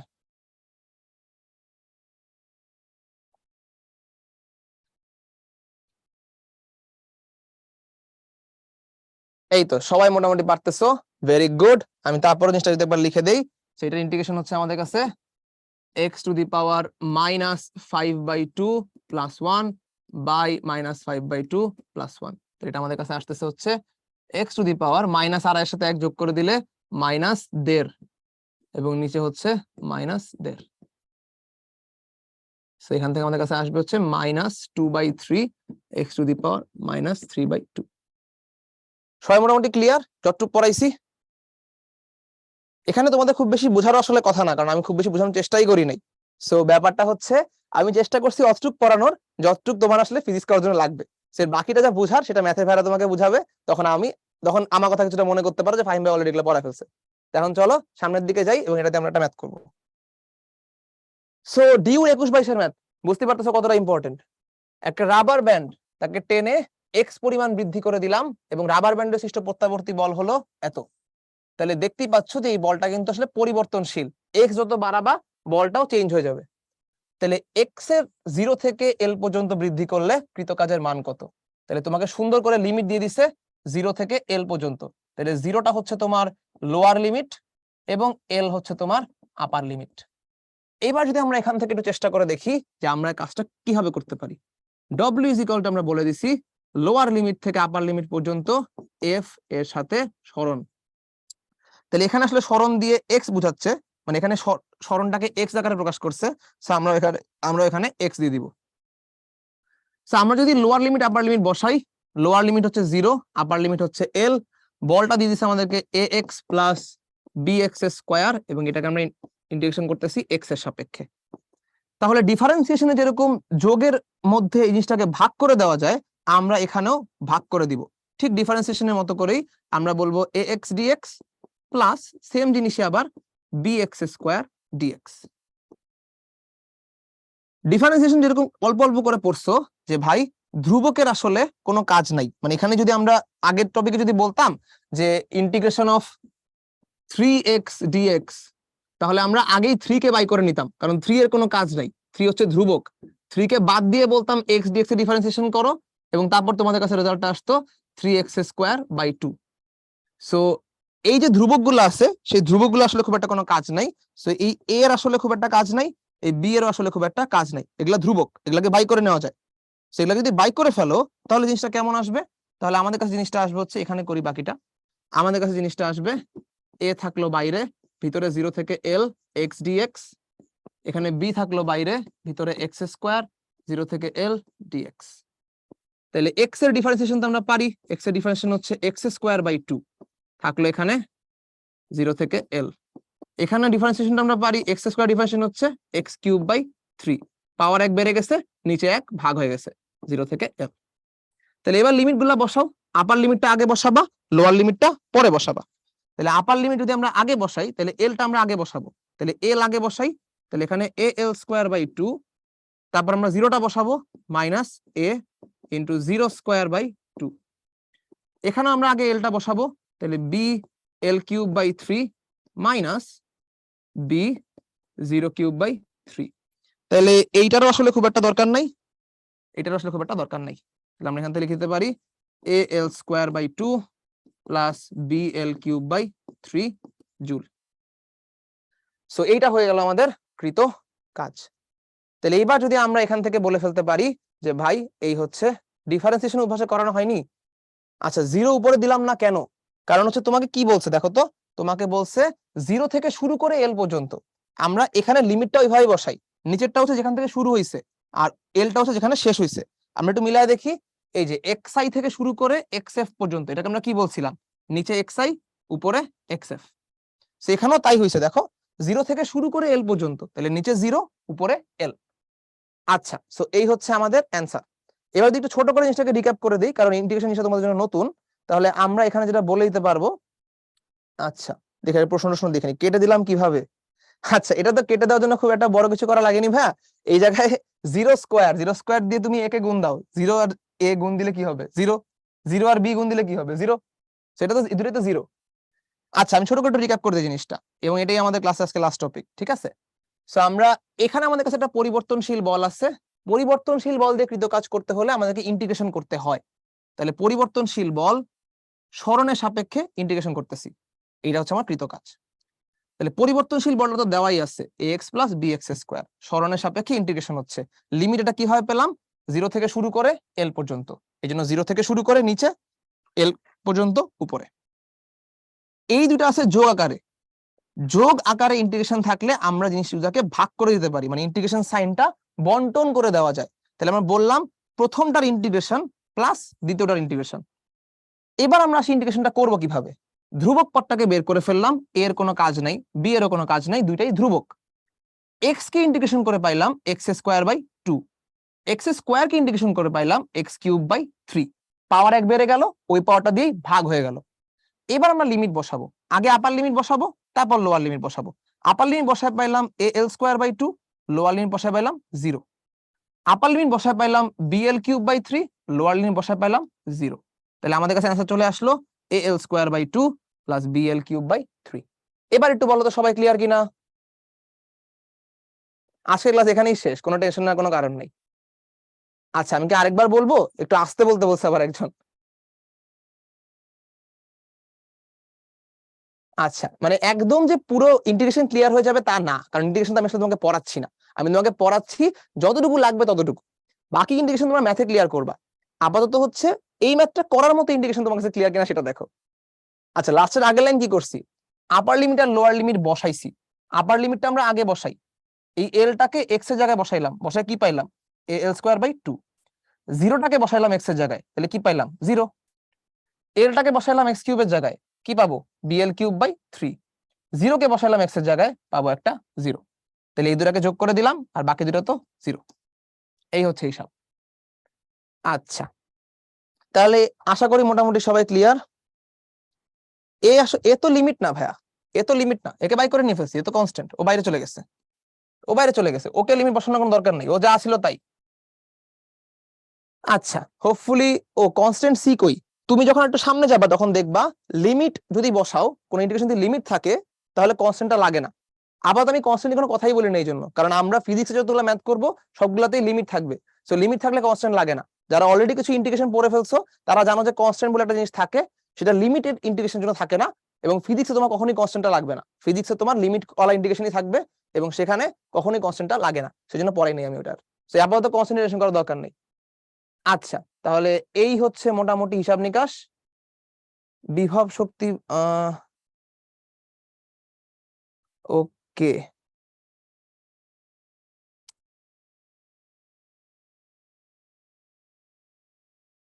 ব্যাপারটা মানে একটা বস্তুকে তুমি উপরে নিচ্ছ, ওই বস্তুকে জাস্ট তুমি যেটা করছো উপরের দিকে একটা বল দিয়ে রেখে ওর সাথে ওকে সমবেগে রেখে দিছো। আমরা কি বললাম, সমবেগে রাখতে তো তোমার গতিশক্তি কোনো পরিবর্তন হচ্ছে না, তো শক্তি যেহেতু পরিবর্তন হচ্ছে না, ওর কোনো কাজও হচ্ছে না। সো সমবেগে যখন একজন নিচে প্রথমে একটা বল প্রয়োগ করে, সেই সমবেগে তো নিচে তখন একটা কাজ হইছে, এবং সেই কাজ নিয়ে আমার টেনশন নাই। আমি সমবেগে যাওয়ার পরে কি হচ্ছে সেটা টেনশন করতেছি। সো এই জায়গায় তো কৃত কাজ তাহলে জিরোই। প্রথমে যে একজন বল প্রয়োগ করছিল তার জন্য কিছু কাজ হয়েছে, সেটার জন্য তোমার আরো কিছু শক্তি পরিবর্তন হবে, সেটা আমাদের টেনশন না। আমাদের টেনশন হচ্ছে বেগ ভি চলে আসার পর থেকে কি হচ্ছে সেটা। আশা করি সবাই বুঝতে পারছো। তাহলে আজকের ক্লাস এই পর্যন্তই। তোমার জন্য একটা বাড়ির কাজ আছে, বাড়ির কাজ তোমরা নেক্সট দিন করবা, এবং বুঝতে পারতেছো এখানেও একটা এফ আছে, এখানে একটা আর স্মরণ হয়েছে, এবং হওয়ার পরে কৃত কাজ তোমাকে বের করতে বলছে, সেখানে তোমাকে ডট গুণ করতে হবে। সো আশা করি করতে পারবা সবাই। উইথ দ্যাট আজকের ক্লাস শেষ। আসসালামু আলাইকুম সবাইকে।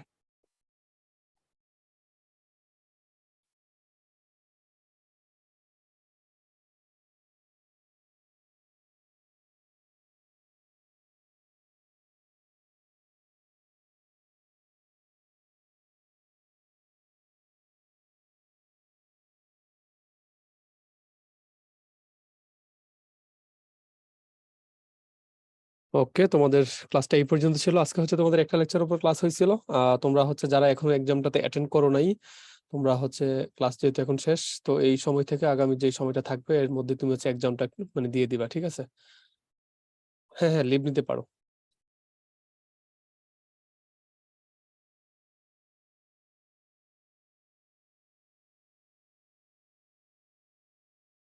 ঠিক আছে ভাইরা, তোমাদের আর তেমন কোনো কোশ্চেন দেখতে পাচ্ছি না। আচ্ছা মুনতাসির, তুমি কি কোশ্চেন করবে? আমাদের প্রতিষ্ঠান সম্পর্কিত হলে কোশ্চেন করতে পারো। মুন্না, তোমার কোশ্চেনের অ্যান্সার কি হবে? ভাই নাই মানে ব্যস্ত, এই জন্য নাই। যেই ভাইকে আমরা পাই সেই ভাইকে দিয়েই ট্রাই করি ক্লাস নেওয়ার জন্য। হ্যাঁ, সব ভাইয়ের তো প্রত্যেক দিন আর ফ্রি থাকে না। ওকে, ভাইয়াদের পরীক্ষা থাকে, ভাইয়াদের পড়াশোনা আছে।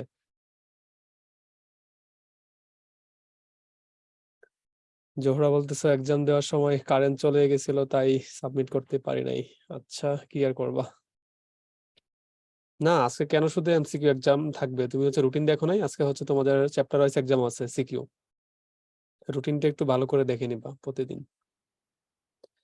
ঠিক আছে, তোমাদের আর তেমন কোনো কোশ্চেন দেখতে পাচ্ছি না। আমরা এখানে শেষ করছি। সবাই ভালো থাকো, সুস্থ থাকো। আল্লাহ হাফেজ, আসসালামু আলাইকুম।